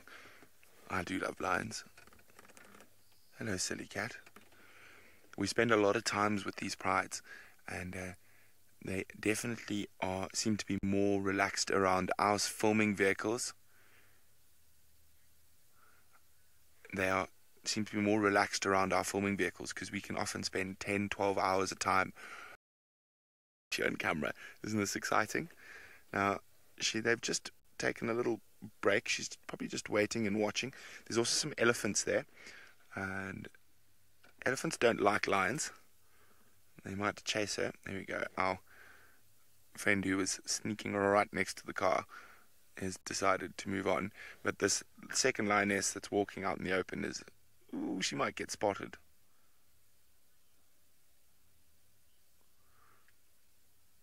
Holly says, this is awesome. Indeed it is, Holly. So what are you doing? You have definitely been spotted now. But the lead lioness, the one that's closest to the wildebeest, has not been spotted yet.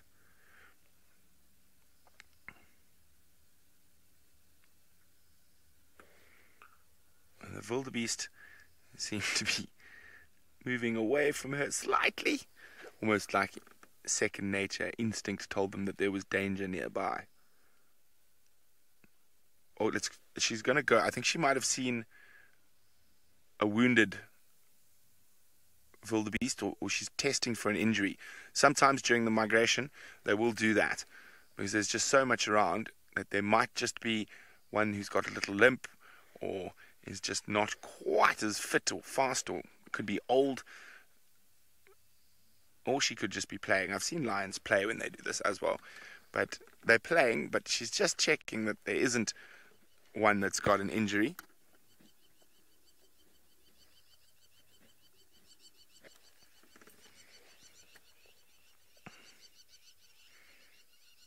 They're not starving, but they are definitely hungry. But what are you doing, you silly cat? Let's move forward. Let's get a bit closer.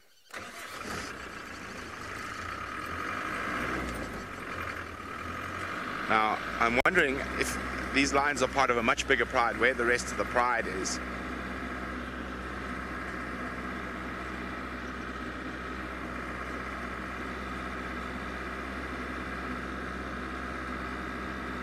Anyway, so she's still walking up. I'm trying to see if there are any juvenile. There is one juvenile wildebeest right in front of her. But she's sort of just testing. Not really hunting. As I say, the slightest hint of a bit of weakness, and she would take off. Hi, Herman. Herman says, doesn't the truck's noise bother them? Not really, Herman. They're habituated to the sound of the safari vehicles. Now watch this. They're all going to run past her. Now she's going to just watch. You never know. She might suddenly see something that catches her interest.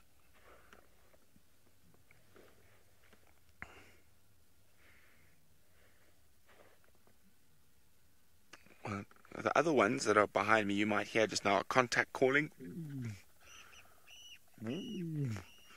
So trying to find the rest of the pride.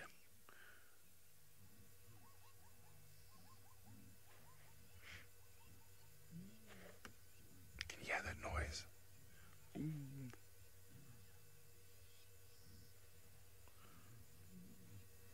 Ooh.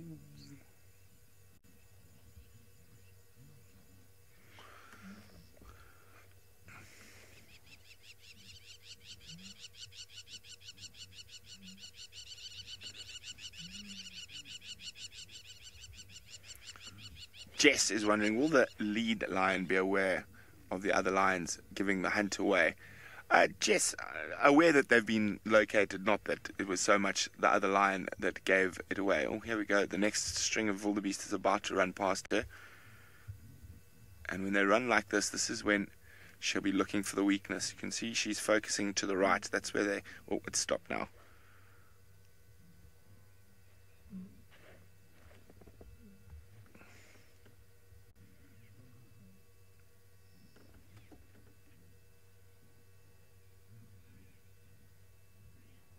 Hi, Graham.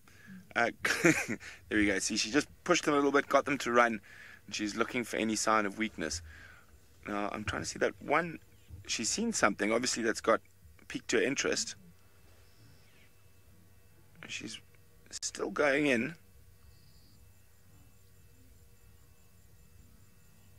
Maybe she saw a little bit of a weakness there. Sorry, Graham. Yes, we have filmed live hunts before, Graham. You can see how many wildebeest and zebra are scattered through the plains behind.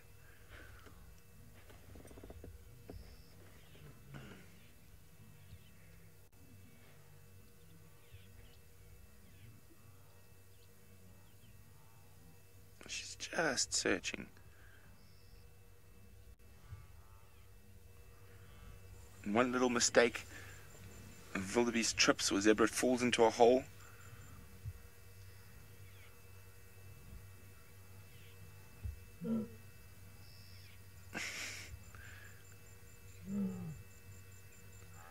And you can see that the antelope know that they can run faster than her for longer periods.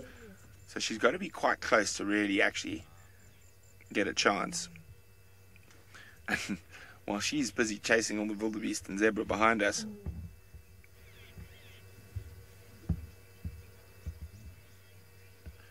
but we've got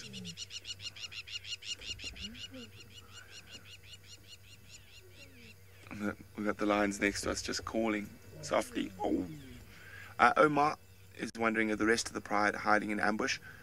Probably not. I think what happens during the migration, because there's so much food, often they'll have multiple kills and they'll get split up over the night, and then they'll just sort of be lazy and flop down where they are during the day. And now, as we get closer to darkness, they'll start calling and trying to reconnect.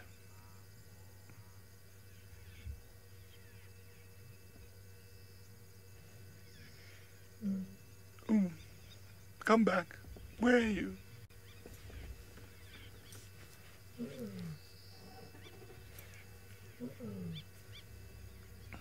See, she looks like she's listening to the calls. The second one's going to go join her, in fact. So one's gone off in the opposite direction now. This female has been right next to us calling.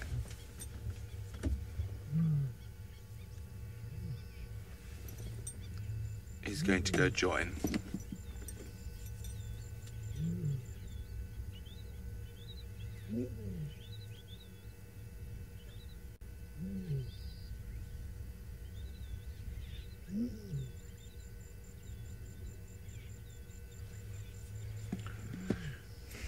Okay, so I don't think they're going to catch anything just now, but remember to keep an eye out, because we could go live at any time.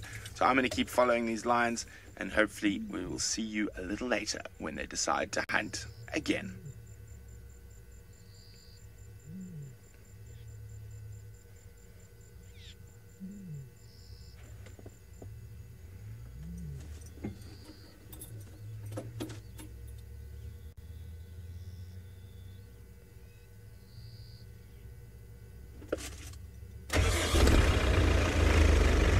Okay, I'm going to try and get ourselves into a good position, closer to where they are. While we do that, let's send you back to James and Tandy.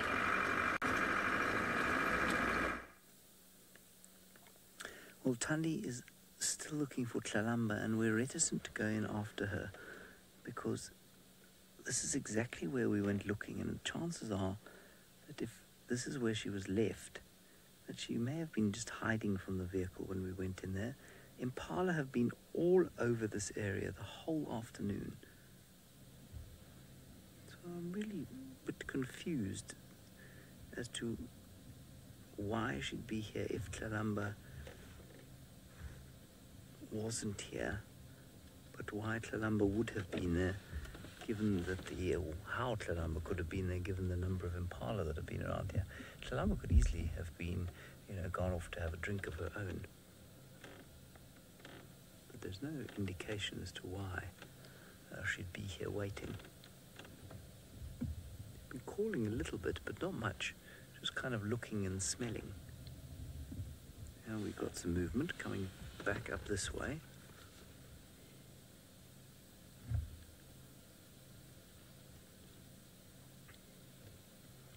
expecting there to be a little bit more sound in the bush out here. Once the sun starts to set properly. Something was calling over to the right-hand side there.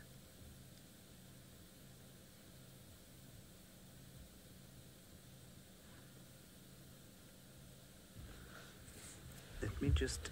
No, wait here. I thought we might move a little bit, but I don't think we will. Just see what she does.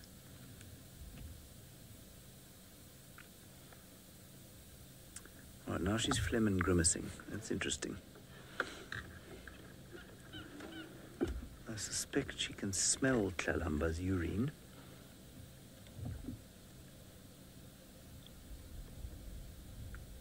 unless it's been a male around here.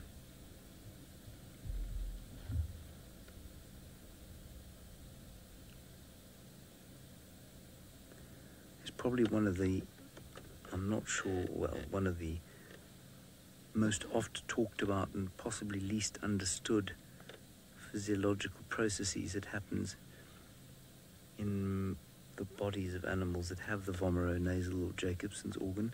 That's the organ that's being used when she grimaces like that, used to interpret all sorts of sounds, and it's often interpreted purely as a sort of check for, there she's calling again, a check for mating readiness, but it isn't. It interprets all sorts of different signals and signs. She's lying down. I'm pretty sure Tlalamba must have gone to the loo there. I personally don't think that there's any danger that Tlalamba's been harmed. I think they have had a kill in this area for the last 2 or 3 days. Yeah, Judy, I don't think we should be nervous, no. I think they've had a kill here for the last 2 or 3 days. As I say, 10-month-old Tlalamba is having, displaying quite a lot more independence. And we've often seen her call and call and call and call without the cub taking any notice whatsoever. I don't think that's any more of, I don't think there's anything more to this than that. We'll try and get in there. I'm just going to wait for Aubrey to move first, and then we'll have a go.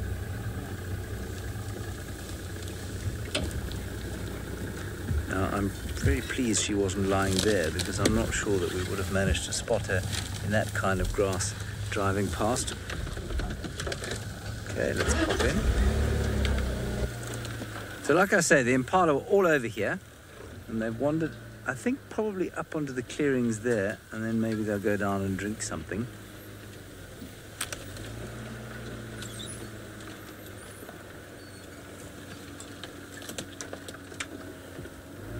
Didn't make too much noise. Nice and quiet. Sinzel. How's that? No good? We'll go a little bit further. There you go.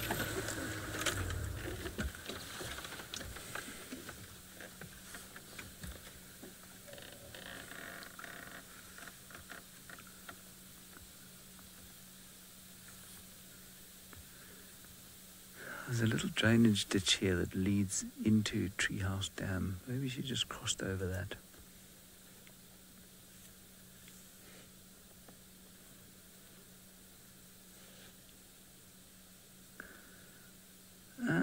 Linda, how long? I think about 72 hours, maybe? 3 days? I can't remember. I'm going to say about 3 days. Certainly not much longer than that.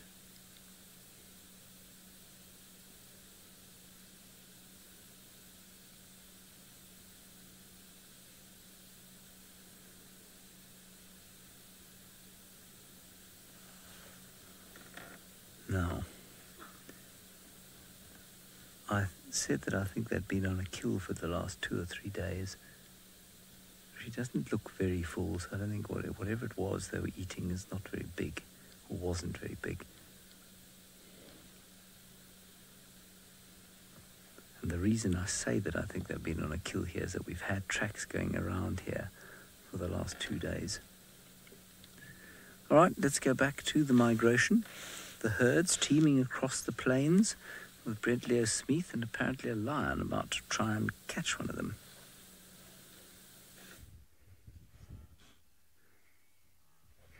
Well, we're still with those 2 lionesses.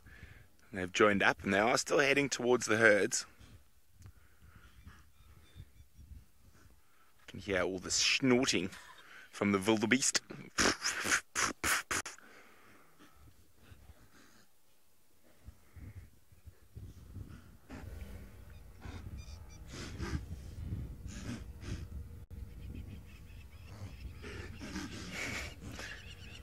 zebra snorting as well.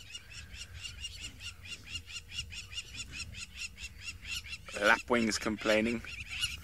So I think they're actually using this tactic. They're just walking into masses of animals looking for a bit of weakness. At the moment, they haven't found any.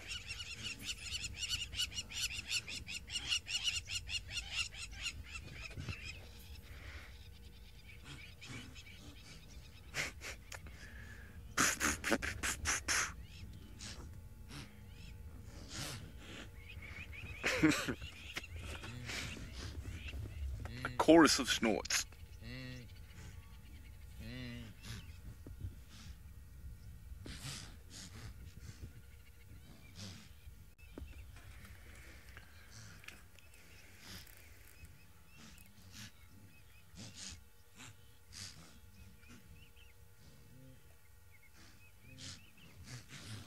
And they've laid down now. I think they're going to take a little break before they try again. Oh, so tiring being snorted at.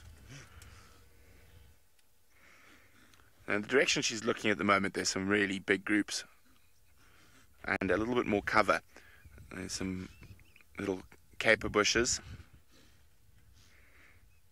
So there we go. I think that's going to be their most likely area of success. But while we wait it out a bit longer, let's send you back to Jamie, who's now with the North Clan.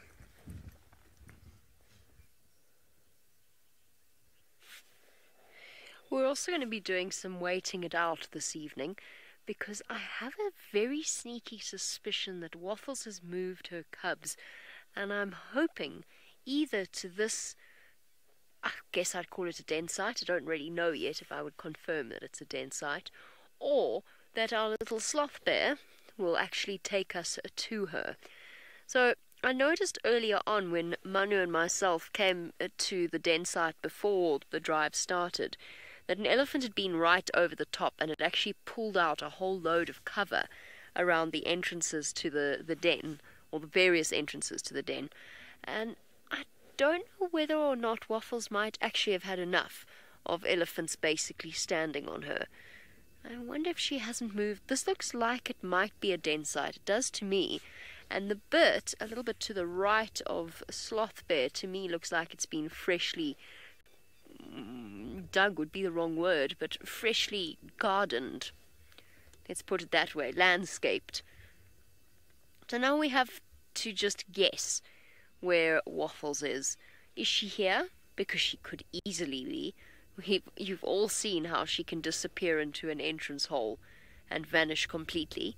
Perhaps she's decided she wants a den site with more cubs. Oh, more cubs. More cover. I'm sure 2 is plenty. I'm sure she doesn't want more cubs. Now, little Sloth Bear, poor thing, has found himself in a somewhat invidious situation. He is too young to be graduating from the den site himself.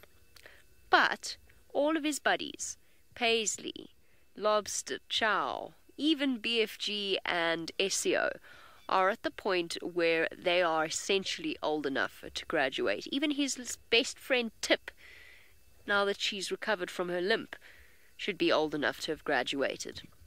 Or at the very least are spending most of their time away from the communal den. Now, obviously we don't make that call. That will be the researchers' call. The more time they spend with the cubs, seeing them away from the den. It's actually a scientific process to determine whether or not they've left the den site and have graduated. That's literally the term for it. Oh, what's up, my little boy? What's coming? What did you hear?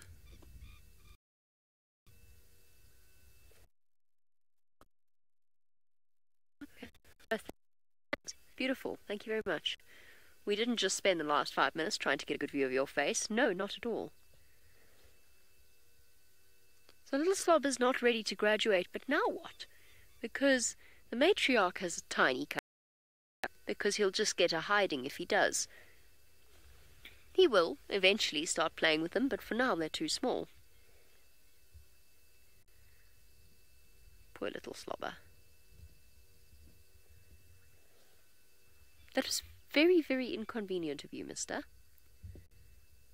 And what we're going to do is he's going to wait for Mum And then chances are he could lead us to Waffles' den, due to that sheer, essentially confused. She's such a dainty cat, this, until you see her dragging an impala up a tree or leaping on the back of a nyala. You almost can't believe that something as elegant as that could be capable of such violence. But she is a potent wilderness weapon, if you like.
Sorry about that. No idea what happened. Nobody's got any idea what happened. It's all just a very confusing mess of technological glitches, and we're very sorry for them, even though they weren't our fault. But we're still sorry. We still have no Tlalamba. We do have Tundi now moving, though, down into an area we couldn't get the vehicle into earlier on. But, of course, we'll try now. You want us to go this way, do you, Senzo? Okay, right. Senzo says go this way. Who am I to disagree? Ah, there she is. She hasn't... Oh, I see. You wanted to get the sun behind her. Shall I go back a bit, then?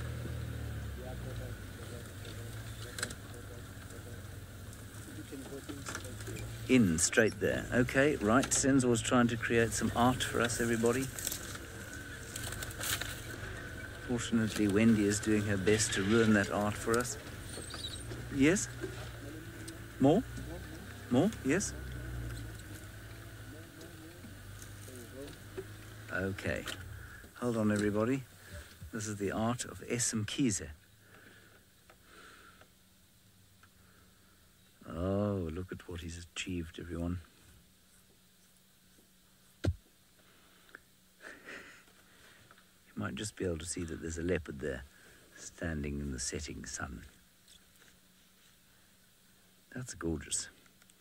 That's very pretty, Senzo. I'm most impressed.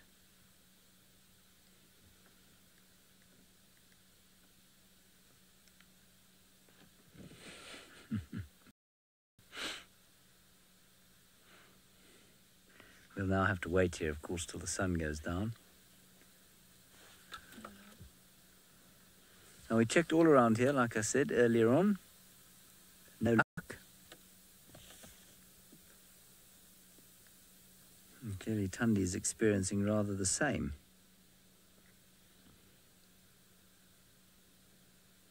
Lots of cameras flashing off at her from the other side, but that's okay.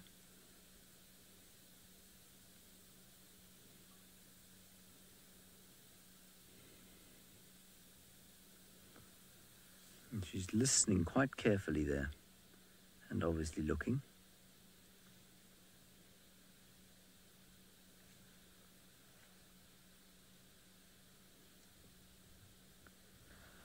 must apologise for the technical glitches. They are really beyond our control. Sometimes it's just internet service providers. Sometimes it's just unidentified gremlins.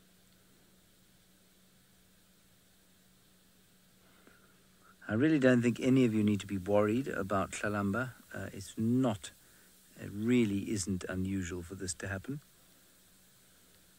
We've seen it many times.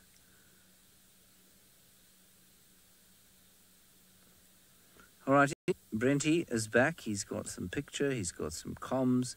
So let's go back across to Brent as the sun slowly sinks here on South Africa.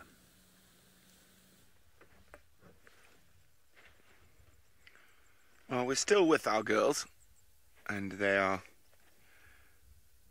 looking like they might get moving again. As you can see, not completely empty. Looks like she's going to go join the other one. Let's get a bit closer before she gets there.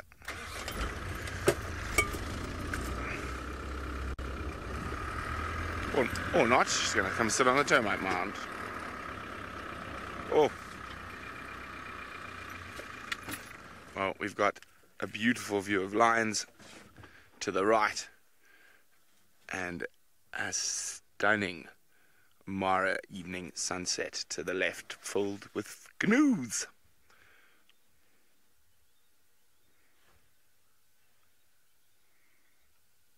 Magical, absolutely magical.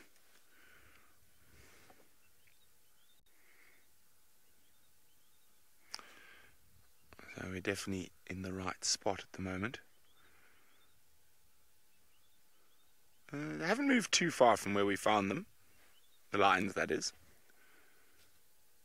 We're back down to 2. I can hear the third lioness somewhere over there, but we can't see her.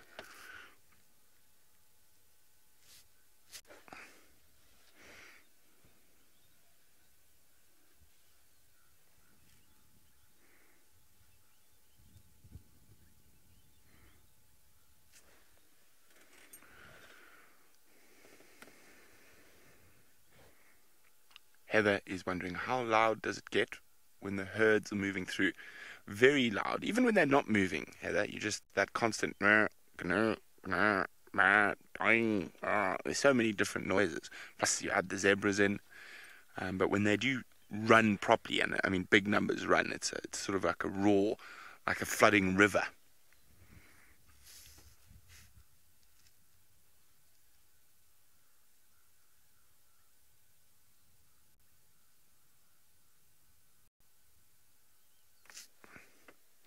Beautiful.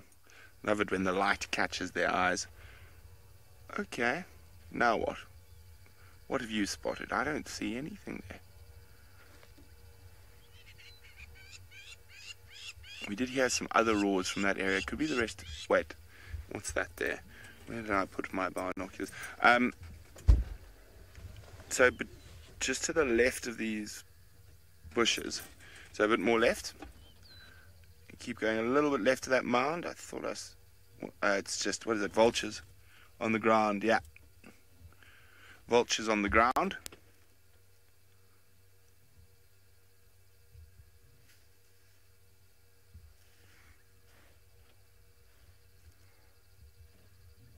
No, they were there earlier, so I don't think there's much in form of meat there, because the vultures weren't feeding, they were just sitting around.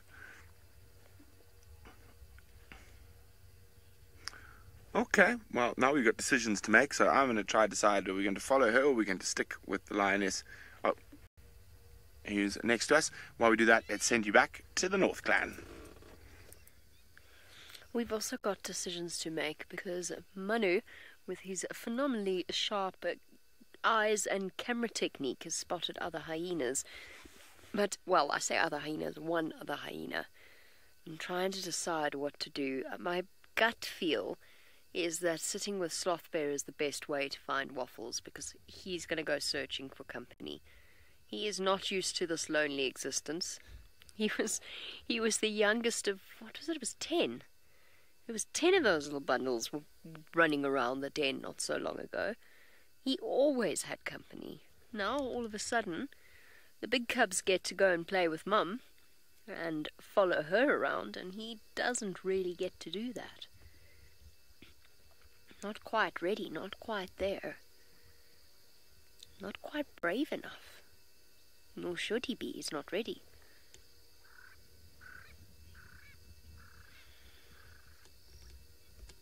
Farah, you want to know how we avoid driving over den sites?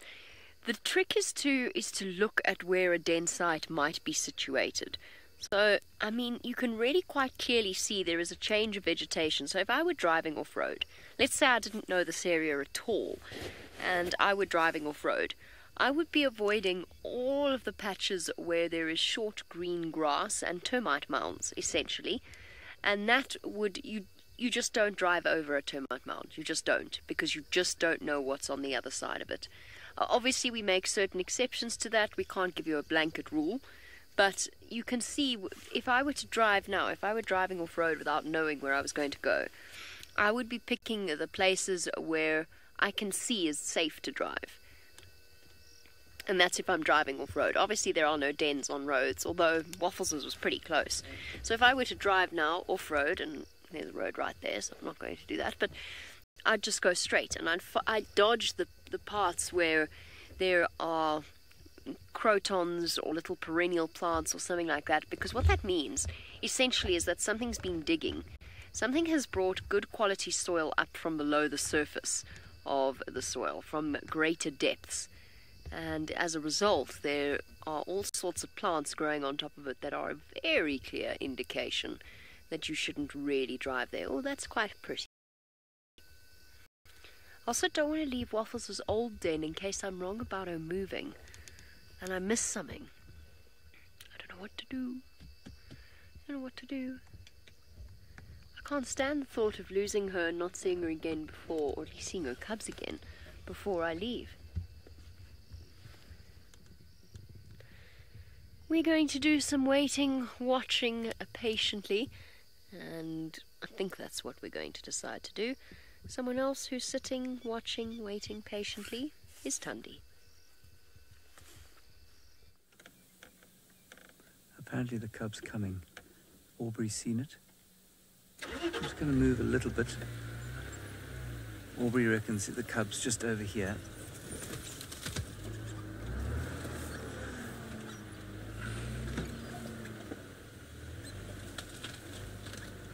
She doesn't know, but Aubrey's seen it.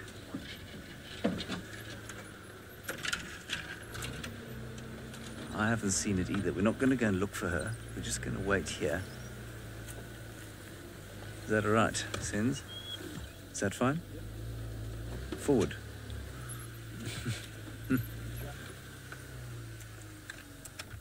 Michelle, you say Yahoo. Well, Yahoo indeed. See if she calls. I mean the little one. She's looking in the right direction now.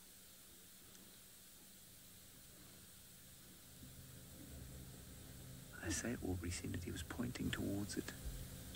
Pointing towards another termite mound. Let me just train me binoculars there.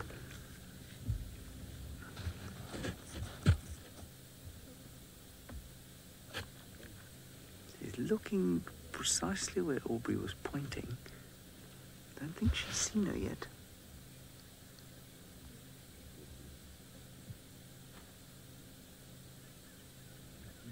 Have you got her? Right, well, Senzo can see the movement the other side.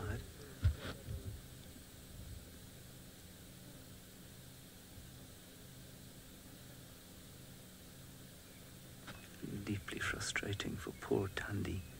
The daughter won't reply.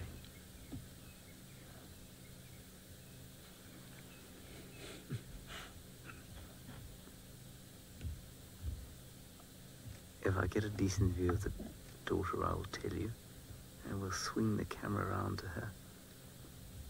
It's always so lovely to watch her reuniting, isn't it?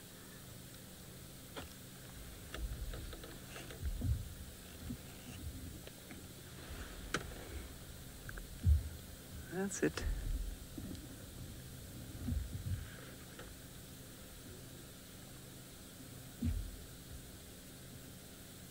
always looks a little bit like she's getting desperate at this stage. Of course, these cats can't make facial expressions in the same way that we can, so, well, while the ears are a good indicator of mood, I suppose the longer this goes on, the more we feel like she must be getting desperate.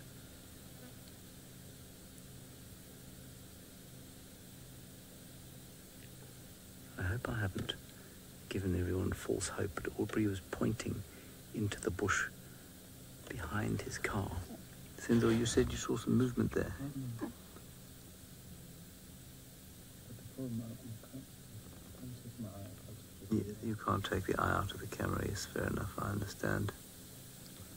Now there is a great bated breath all over the interweb as we wait to see if little Kalamba does make it out of the bushes here. She's so naughty.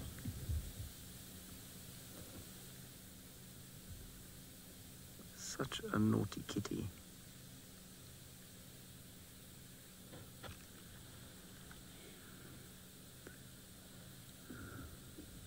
Well, we aren't going anywhere. We're going to wait right here and see what happens. I'm trying to think. Oh, did I see some? I may have seen some movement. Hang on.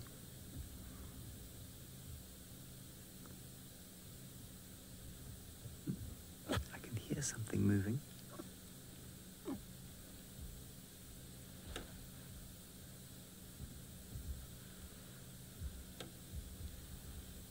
And you can all hear Tundi calling now. But I thought I heard the grass shuffling. I think she would have looked towards it if that was true.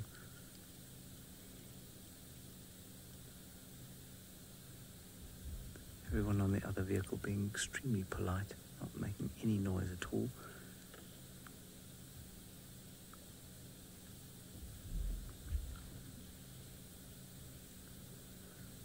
Brent, Lyle, Smith, I think they do feel frustration. I'm not sure how well they express it. I suppose it would look very much like anger. If you were a leopard and you were frustrated, you'd had a hot day, you hadn't had a meal, there wasn't any nice water to drink, and you were looking for your cub and she wouldn't come anywhere near you, I think it would be expressed in much the same way as anger was, with a sort of backward-facing ears. But these cats are immensely patient. They couldn't eat if they weren't immensely patient, and so while this, for a human being, would be deeply irritating, I'm not so sure that it is for her.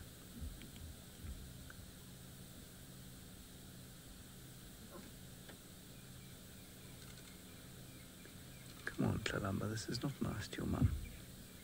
I remember once I got thrashed for hiding from my mother in the garden. Everyone was looking for me, and I saw them all coming, and then I hid in a bush, and then I hid under a table.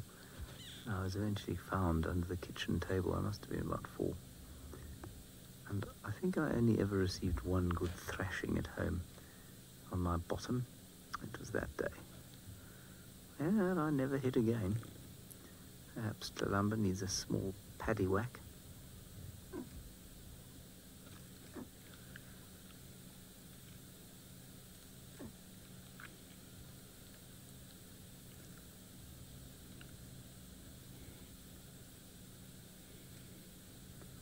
No sound, just the leopard calling. That's all there is.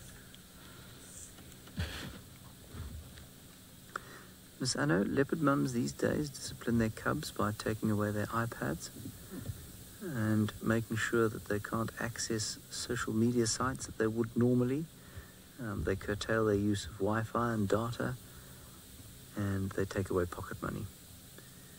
That's generally the methods. I think that's pretty much the human methods as well. That's obviously nonsense. I don't think there is much discipline. There is an instinctual response to mother from the cub, and if she gets angry, which she does quite often, she'll just give it a slap or growl at it, and then it won't do what it's doing. And definitely some cubs are naughtier than others.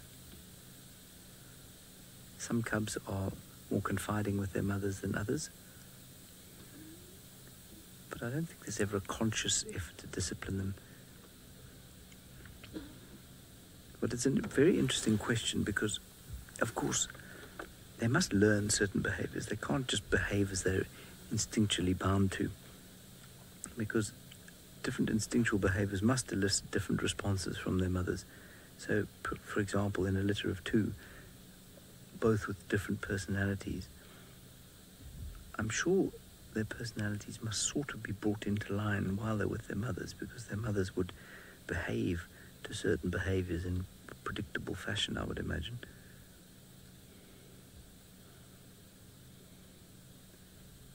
A lot of people will tell you that animals are unpredictable. That is not the case, I don't believe. I believe that 90% of the time, if you understand their perspective, which is generally look after kids, look after my food, don't get in my way, and don't corner me, they're pretty predictable. And so I think the same must go for their parenting.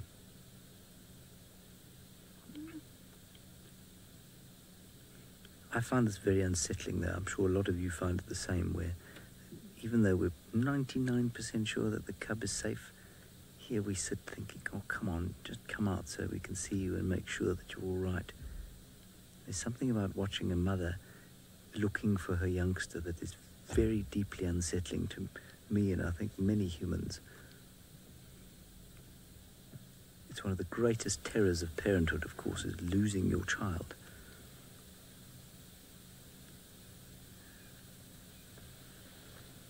And I suppose I'm anthropomorphizing slightly, but well, we're all mammals, aren't we?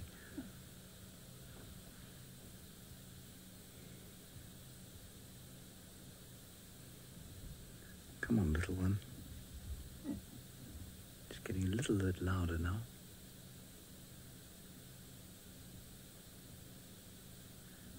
Looking to where we thought we saw something. Still looking with my binoculars.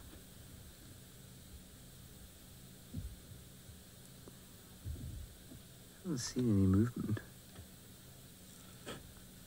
Sensor says he did see some movement, but he's not gonna. You want to look?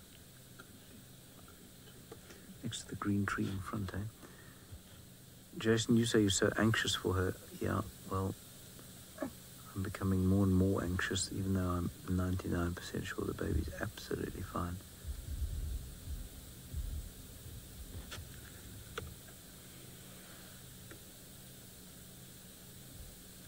I'm interested that the little one wouldn't call back. It's almost like she wants to move off and go looking, but she doesn't know which direction to go. It's so naughty.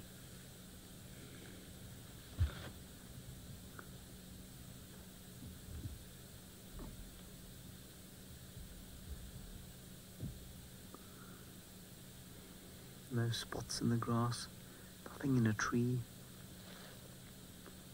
I heard one woodpecker calling miles away, but otherwise it is dead silent here. At least it is cooling down slightly. And as it gets darker, maybe that'll give Chalumbra a little more inspiration to move. I wonder if she can hear her mother, if she's just purposely ignoring it, or if she just has gone to sleep and isn't really worrying.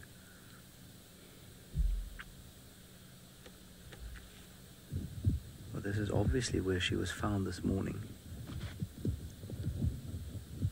This was the first termite mound we checked earlier today. Now maybe she's heard something. No. Still nothing.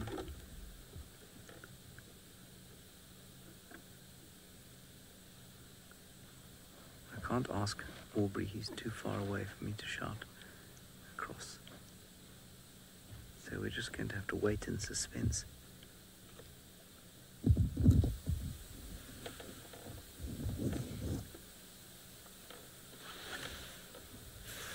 Look down the other way, see if I can see anything there. No, nothing at all. Make a big noise, Tandy, come on. Shout. Say, come here now. Get here.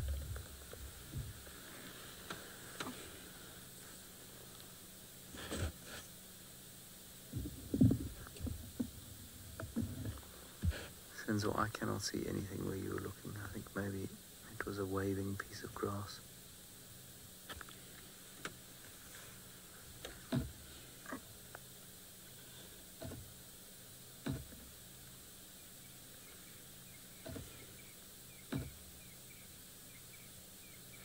I mean, to me that looks like got a worried face, but I think that's a projection.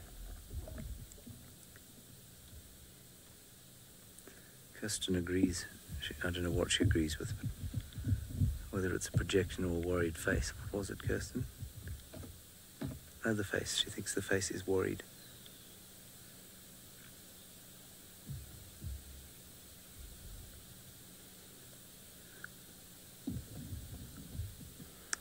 Lisa, you say you've got butterflies in her stomach. Now this, I feel, is a positive move. Come on, go and look. That's it.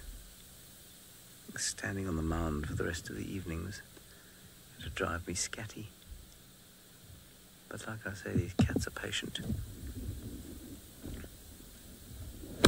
She knows best, of course, both how to hunt and to look for her youngster. Apparently you're getting some noise on the vehicle. That's just Senzo setting up the FLIR thermal camera.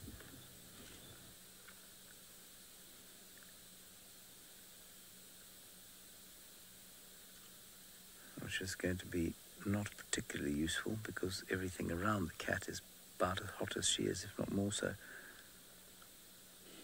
The termite mound is hotter than her.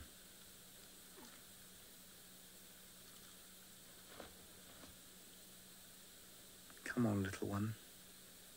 Now, I have sat with a little one in a vehicle on her own before, and she's been absolutely fine, so I don't think it's because of us that she isn't approaching.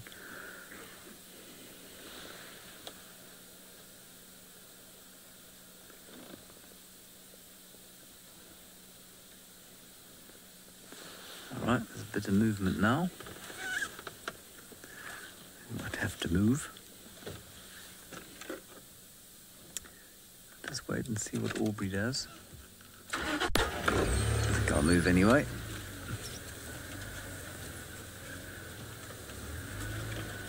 She's walking down towards where Aubrey said she thought the cub was.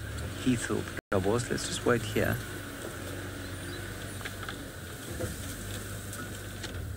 No, she stopped. Did you see the little one? No. They thought it was. It was a slender mongoose, apparently. Okay. They don't have spots, you know?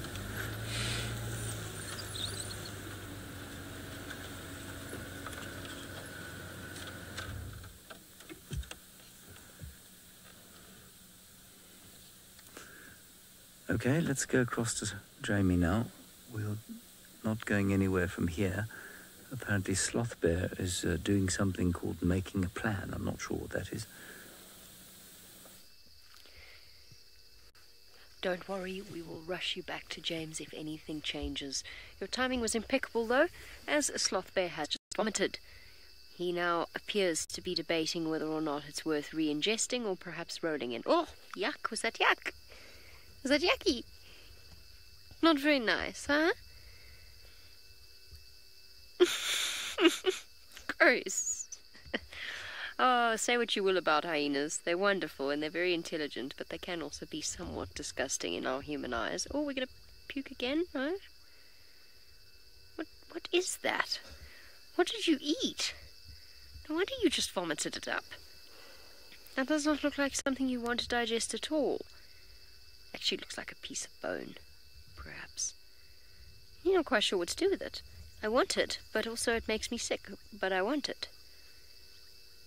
Do I want it? Do I want it? What? You're just picking out the good bits of vomit. The bits that you really want. You don't want to lose those bits. That would be a terrible waste. So we're waiting in our own way for a reunion. Either for Sour to come back here, Sour of course being Sloth Bear's mother, or for Waffles to come. There we go. Is that nice? What you don't re-ingest, you roll in. Oh, there we go. That's the spot. Make sure you get it all over your shoulder blades. Gotta be as stinky as possible. Yep, there we go. That's the back of the neck. Was that nice, sloth bear? Her face so innocent,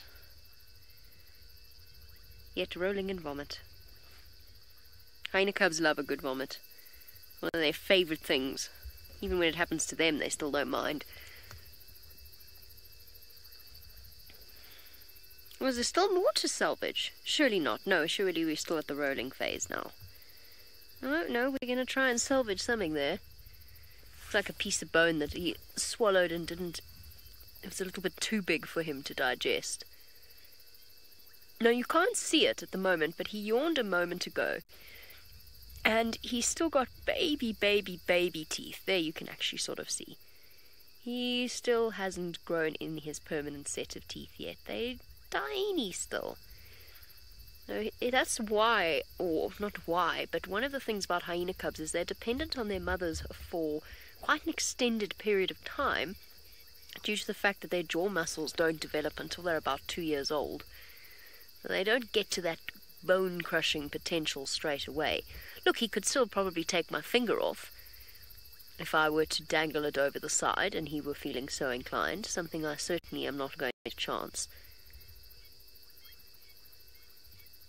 What's coming? What did you hear? His hearing is so infinitely much more developed than mine.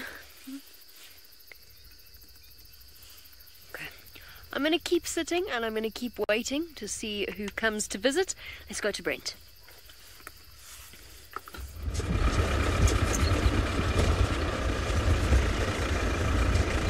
Welcome back. So the lions are still on the move after the wildebeest, but there's some up ahead here that I think that's what she's going for at the moment. She's just parallel to us. It is starting to get quite dark, so it is a little bit better for the lions now. I've lost sight of the second lioness, but I think she's just behind.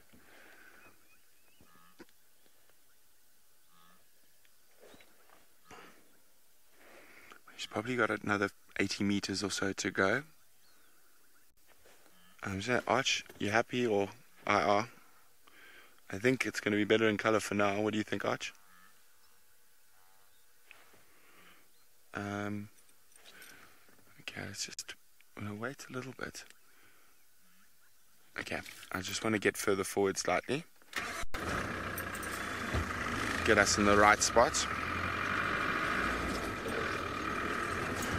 Okay, I'm going to keep quiet so our friends on social media can join us as well for this lion hunt.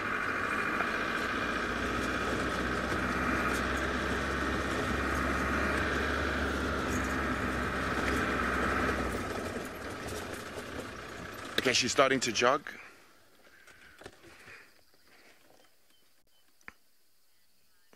Welcome, welcome. We are back live in the Mara. This lioness is almost on top of some wildebeest now. There, you got it, Arch. Opposite me. There we go. There she is. You can see how she's using that little bank. There she's going. She's going. She's going. I think she's going to miss. Is she going to miss? She's going to miss. Oh dear, lion. You should have got a little bit closer before you decided to charge. Whoops-a-daisies. Unlucky, but now she might just walk towards the big group of wildebeest, see if there's anyone who's a bit weak or has an injury or is old.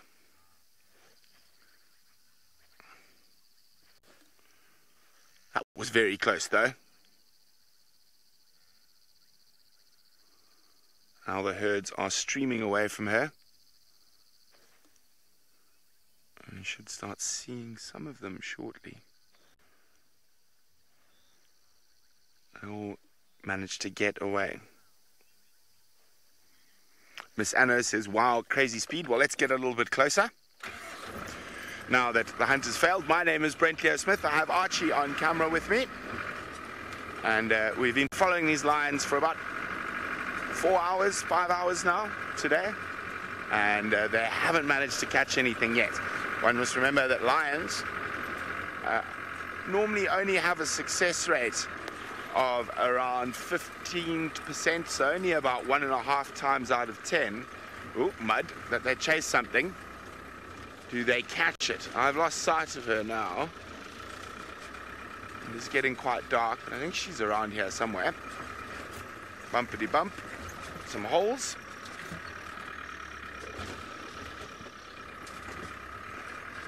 Jessie says such powerful animals. Indeed they are, Jessie. She just was a little bit too far away when she decided to go. Oh, she's going the other way. Okay, let me get back on the road. That's why I can't find her, because she's changed her direction.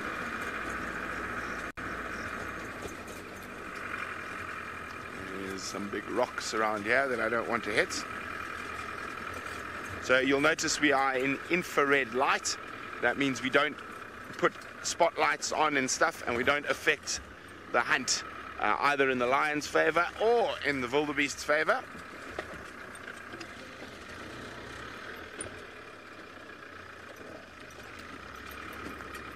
Right, let's try and get a quick view of her. And she's heading back to join the rest of the pride, or at least one of the other lionesses. Let's have a quick look.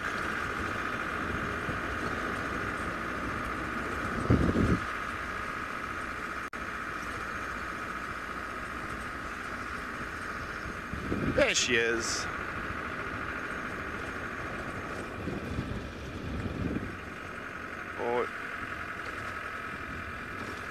Ben, yes, this is 100% live, and I'm not sure if this is the lioness we saw attempt or it's a different lioness, but there we go. There she is, sitting in the road.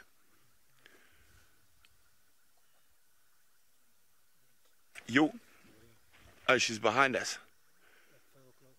Ah, she's coming back. There we go. There she is.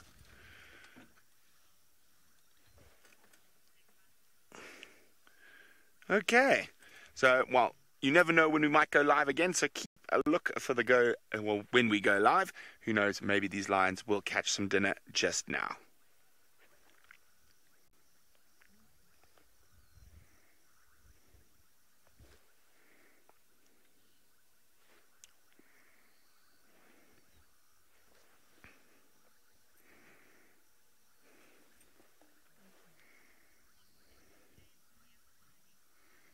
Okay, well, I'm going to keep following these lines for a little bit longer, but let's go back to James to see what's happening with Thandi and Tlalamba.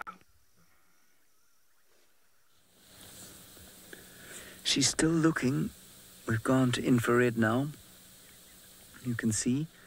We've also got the FLIR thermal camera out, and so if we do get into a position where it's useful to us, we can shine it, or shine it towards where she's walking through some thick bush, and maybe we'll see the little one. Anyway, now she's gone behind some bush and I cannot see at all where she is. And you'll still see her, Senzo. Might have to just flick a spotlight a little bit so that I can see where we're going. This is a nasty block full of trees. So I'm not going to go blasting in straight after her. We'll try and get around her.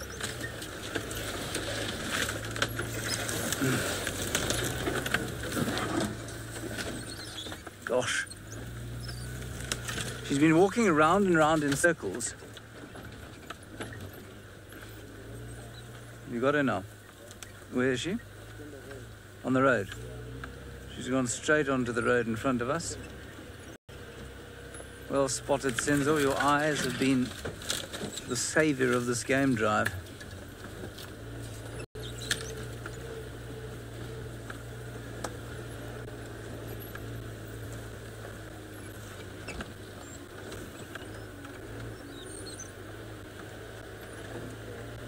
Yeah. Our beard, I think they do actually respond slower as they get older until they don't respond at all anymore. She's just gone behind this termite mound, I think. There she is, on the termite mound. Sorry, my dear, I didn't mean to give you a fright. Has that parked that stick right in your way, Stenzel?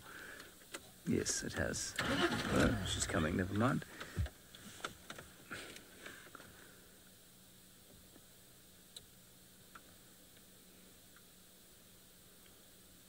She's on a road, obviously.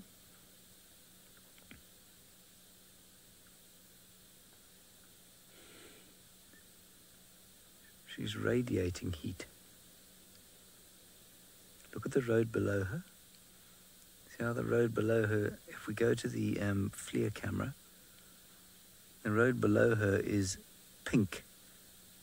And it moves and becomes more and more pink as she walks, as she heats it up. That's how much heat she's reflecting. It's really amazing. She's smelling. I think she picked up that one sign of Tlalamba. Now, of course, she's leaving a sign of herself so that Tlalamba could come and find her.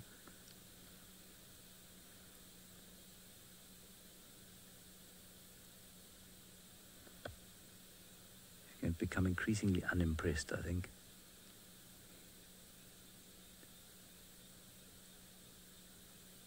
I feel like her movements are becoming less and less relaxed.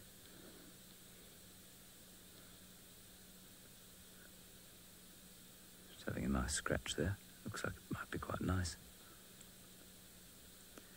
If only she knew that if she came over here, I would give her a very nice scratch. Then we could look together, you know. It would help her.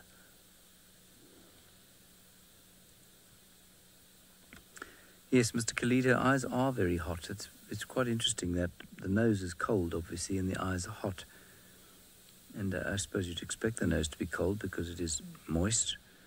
And so any moving air on it will make it cold. And the eyes, I guess, are radiators of heat.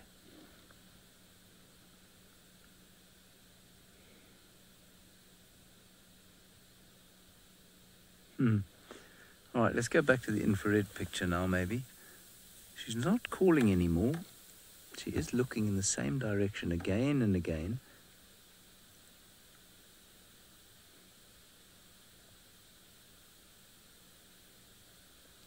There you can see her eyes reflecting the infrared light.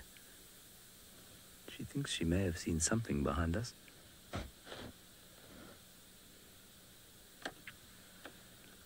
Yes, she is. Kirsten just pointed out that she seems to be drooling. Yeah, she does. Yep, there's a little bit of drool there.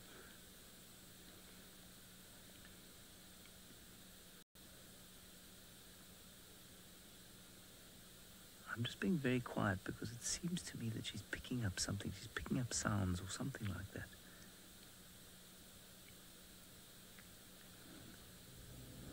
She's looking in the direction that she's just come from.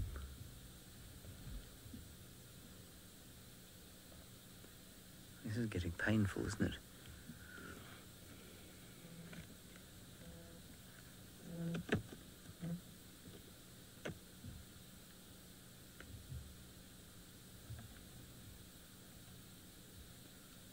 Yes, she's definitely been drooling. You can see she's spread it all the way down her neck there and the FLIR.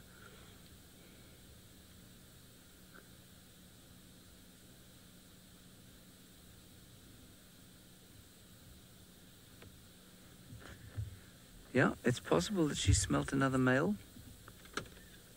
Hello, my dear. Let me just get out your way.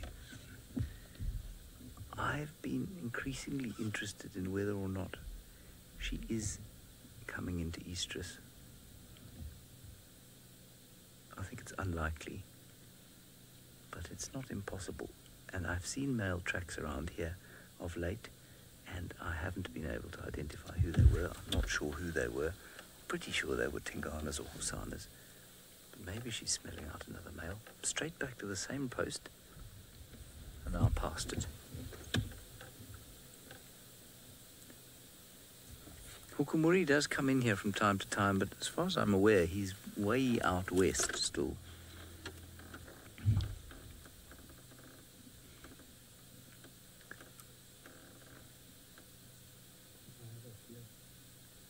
They're on IR. Okay, let's move from here.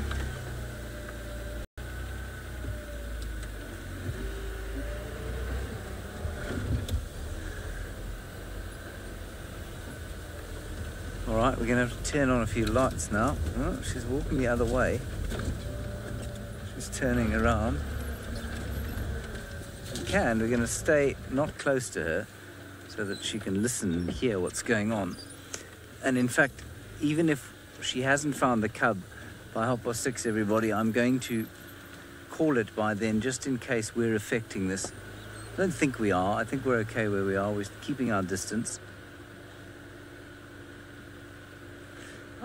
Now Rocky, for those of you like Rocky who are looking perhaps at the map of Djuma, Rocky, she is just parallel with Shibamu Road. That's Xibhamu. That's how it should be spelt. Shibamu Road, which is sort of south central Djuma, a good mile and a bit from the dam cam. She stopped over there. We'll try and pick her up again. Senzo is operating 2 cameras at the same time here, so it is quite difficult. We've got her there with a FLIR thermal camera.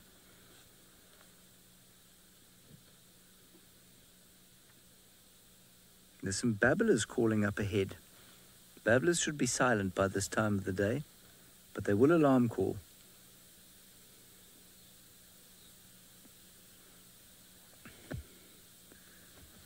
All right.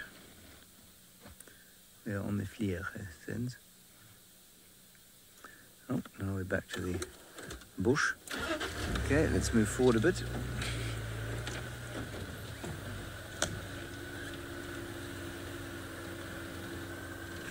I'll have to make use of my spotlight.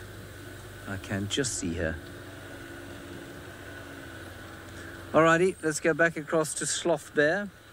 She who plays with her vomit. We'll wait here and see if Tundi doesn't have any luck. I hope she does. We'll keep you posted.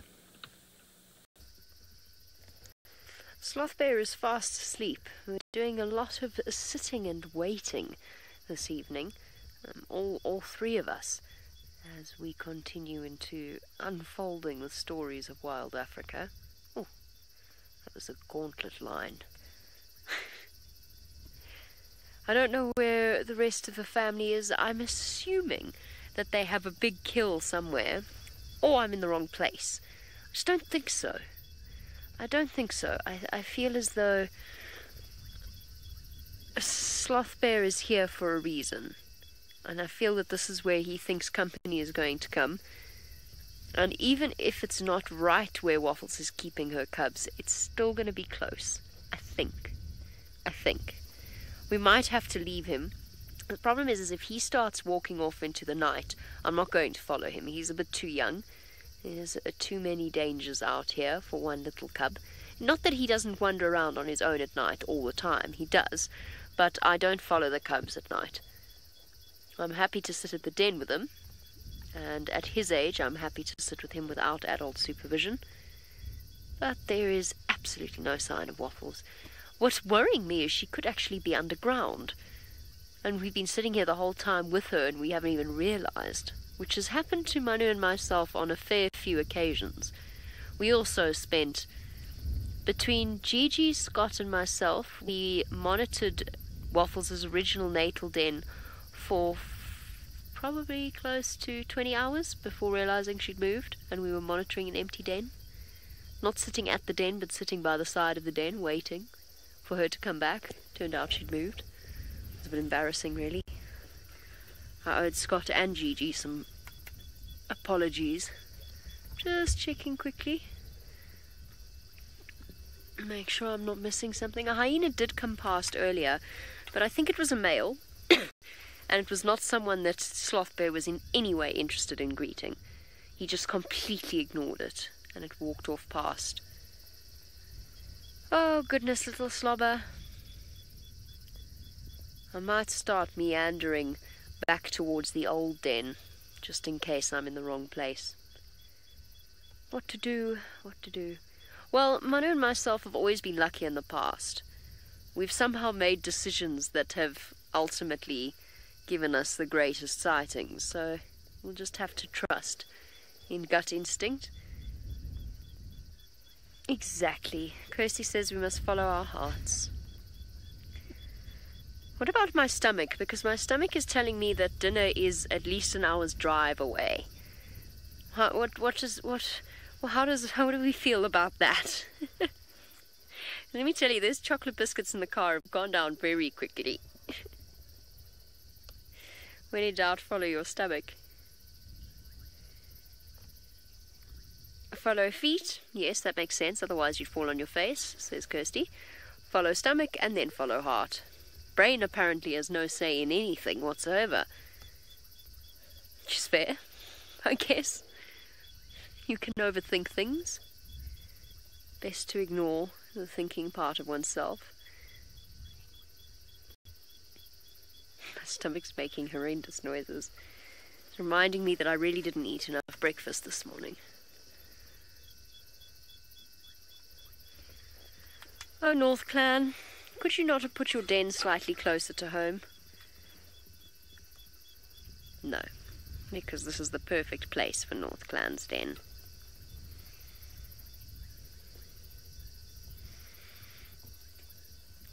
While we sit, watch and wait, Tundi has given up on the sitting and waiting part and is now actively searching.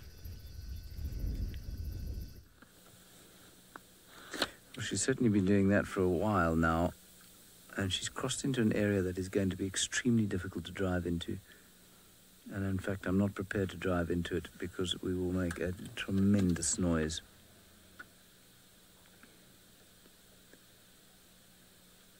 And I just think that would be very unfair. You can still see her with the flare. I'm assuming we're on the flare, are we? Are we on the flare? Yeah, so there we are. We can actually see her on the flare. The infrared won't reach in there.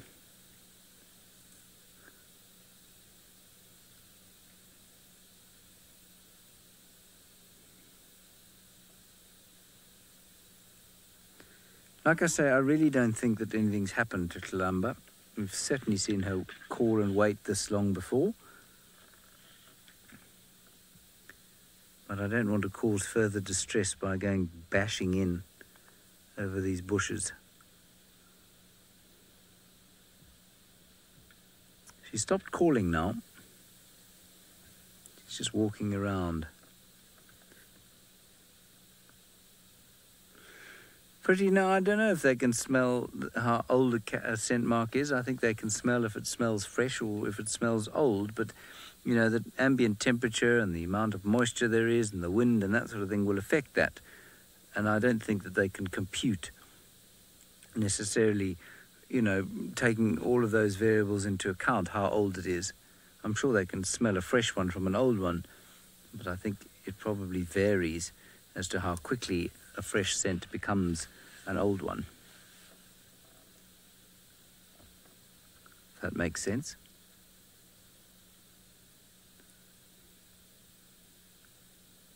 Little bit of a call there.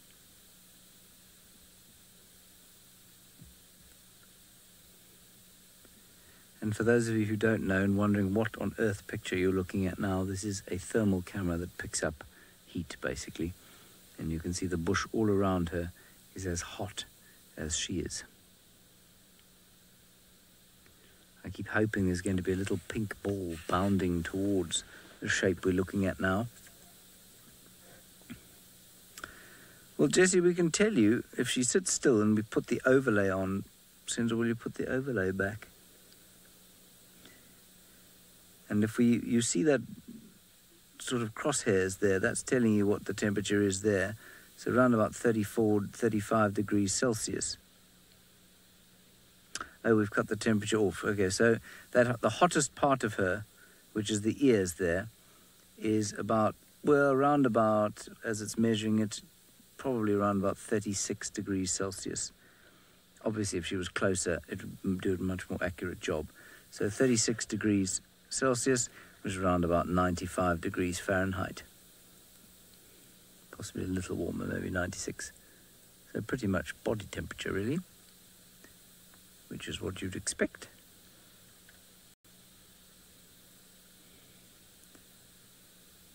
Hasn't called for a while, like I said.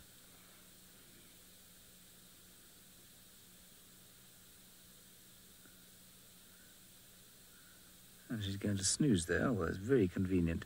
Well, as she goes to have a little bit of a snooze, let's go across to Brentley Smith, who has another cat.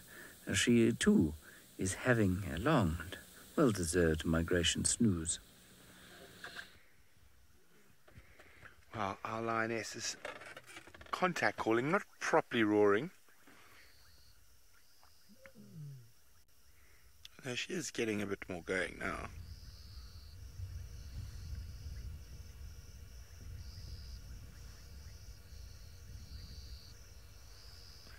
Looking back to the north, listening intently for any replies. So far we haven't heard any. And the other lioness is a flat cat.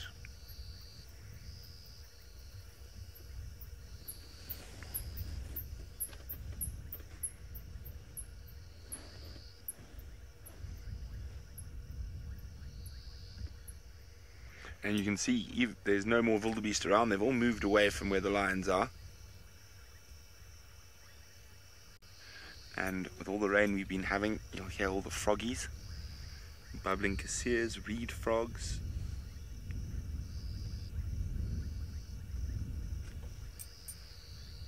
Oh, time for a snooze.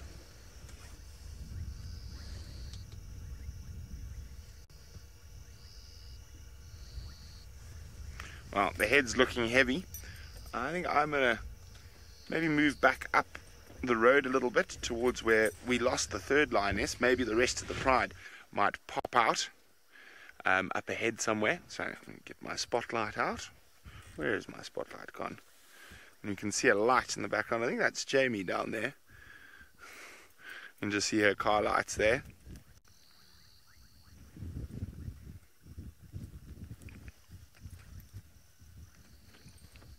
Oh, my zip stuck. Sorry. There we go. And the spotlight.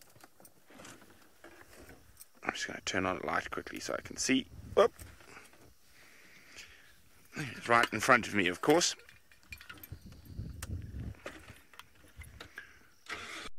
Bye, kitties. Let's see if we can find some more. Okay, well, I'm going to try and find the rest of the pride. While I do that, let's send you back to James to see if Tundi's still about. She is still about. I think you're probably just looking at her eyes. I nearly said her ears, peeping through the bush there. She hasn't moved from where you last saw her. We can still see her very clearly in the FLIR thermal camera.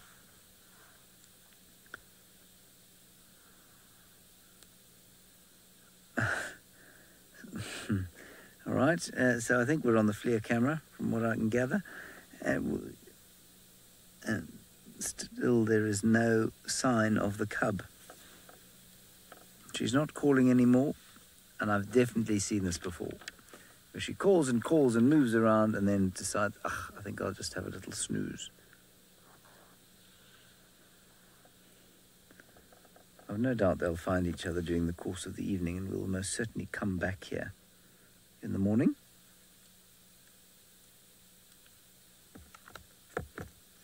But for now, we must accept that the reunion is most likely not going to happen in the next 10 minutes. We can hope, though. And like I say, in this kind of darkness, I'm not going to go in there after her.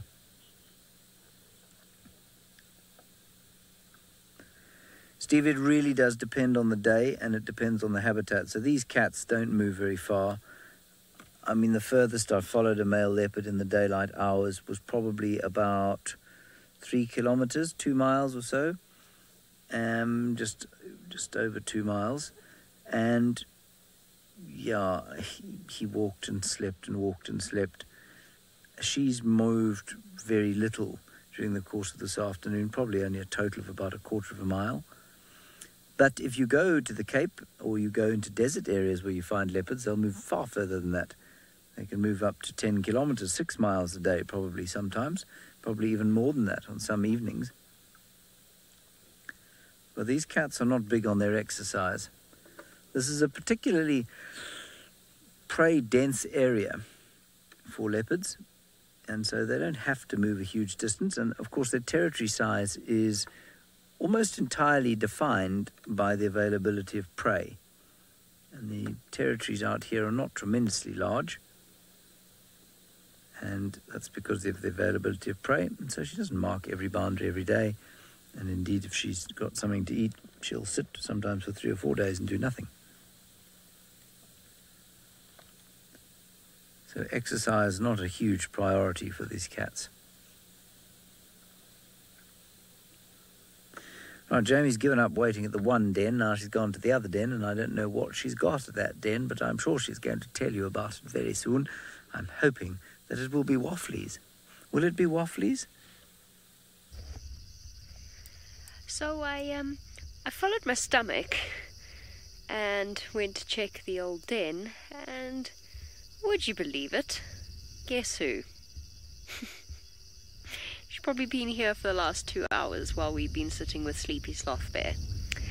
It is Waffles in all her glory, the only triumph I can take away from this sheer piece of misfortune is that at least I predicted the move back to this den about 4 days ago. So that is a deep relief. Remember I said I think they're going to go back to the old den, it's much drier? Mm-hmm. Here we are. Manu just went, uh-huh. And he's like, yep, yes I do. Thanks, Manu, for the backup. Appreciate it. You know what, she's probably already brought her cubs out and gone back and sent them back down again. Can't believe it. Well, it just goes to show one should always follow one's stomach. Interestingly, I'm pretty certain Polar Bear was here a few moments ago as well. She's left now, but she was climbing right into the den hole. Look, it's dark, so I might have got the ID wrong. I might have named the wrong hyena. But she was calling and climbing into the hole. You know, we never fully confirmed that Polar Bear had only one cub. We were pretty certain. We thought we were pretty certain, but we never actually confirmed it. What a big W. We drove past here earlier. There was not a sign, but she was probably lying in the entrance, and I was distracted by the elephants, and sometimes I just want to kick myself. I really do. We have no real control over the situation playing out like this. Not really. I mean, some of what we do is guesswork, but it's frustrating when you get the guess wrong. And now Waffles is going to laze around until the end of the sunset safari, and not even reward us with a little peek of the wafflets. It's okay, Waffles. It's okay. I won't take it personally. You've also now moved to the furthest possible den away from camp, just saying. But it's the old den, the beautiful old den. All those moments with Rolf, with little cubs gambling over each other, that was here. When Lobster and Chow and Tip and Wombo were all tiny little things. I knew she'd come back here, it made sense. She's totally unconcerned. She is relatively undisturbable.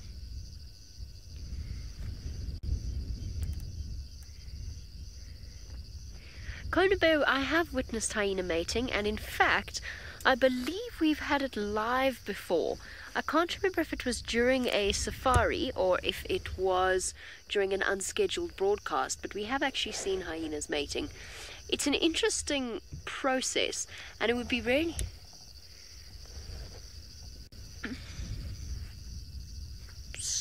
Oh, right, I see. I had a little bit of comms crossover there. I thought Kirsty was trying to speak to me, but I don't think it was to me. Now, it's a very interesting process, and something I've been really wanting to show you all is when a female hyena rolls over onto her back, you can actually see at certain angles how the pseudopenis is inverted in the way that allows them to mate. It's actually very rare to see hyenas mating. The males have to do all sorts of ingratiating actions to win over the female's favor, which is why it pays off for immigrant males to actually make friends with natal females, because they might just be more inclined to mate with them. It's a fascinating process. It's quite a long process. It takes a while. It's not quite lion quick, nor is it nearly as frequent as lions will mate. I wonder who fathered Waffles' cubs. Be fascinating. Not going to be there yet not there anytime soon. Yes, it was Scott. That's it. Kirsty's absolutely right. It was Scott who saw the hyenas mating live. And I know this because I included it in the footage that I sifted through to send to the researchers. I wonder who fathered your babies, Waffles? I bet it was Wallflower of the immigrant males. But who knows?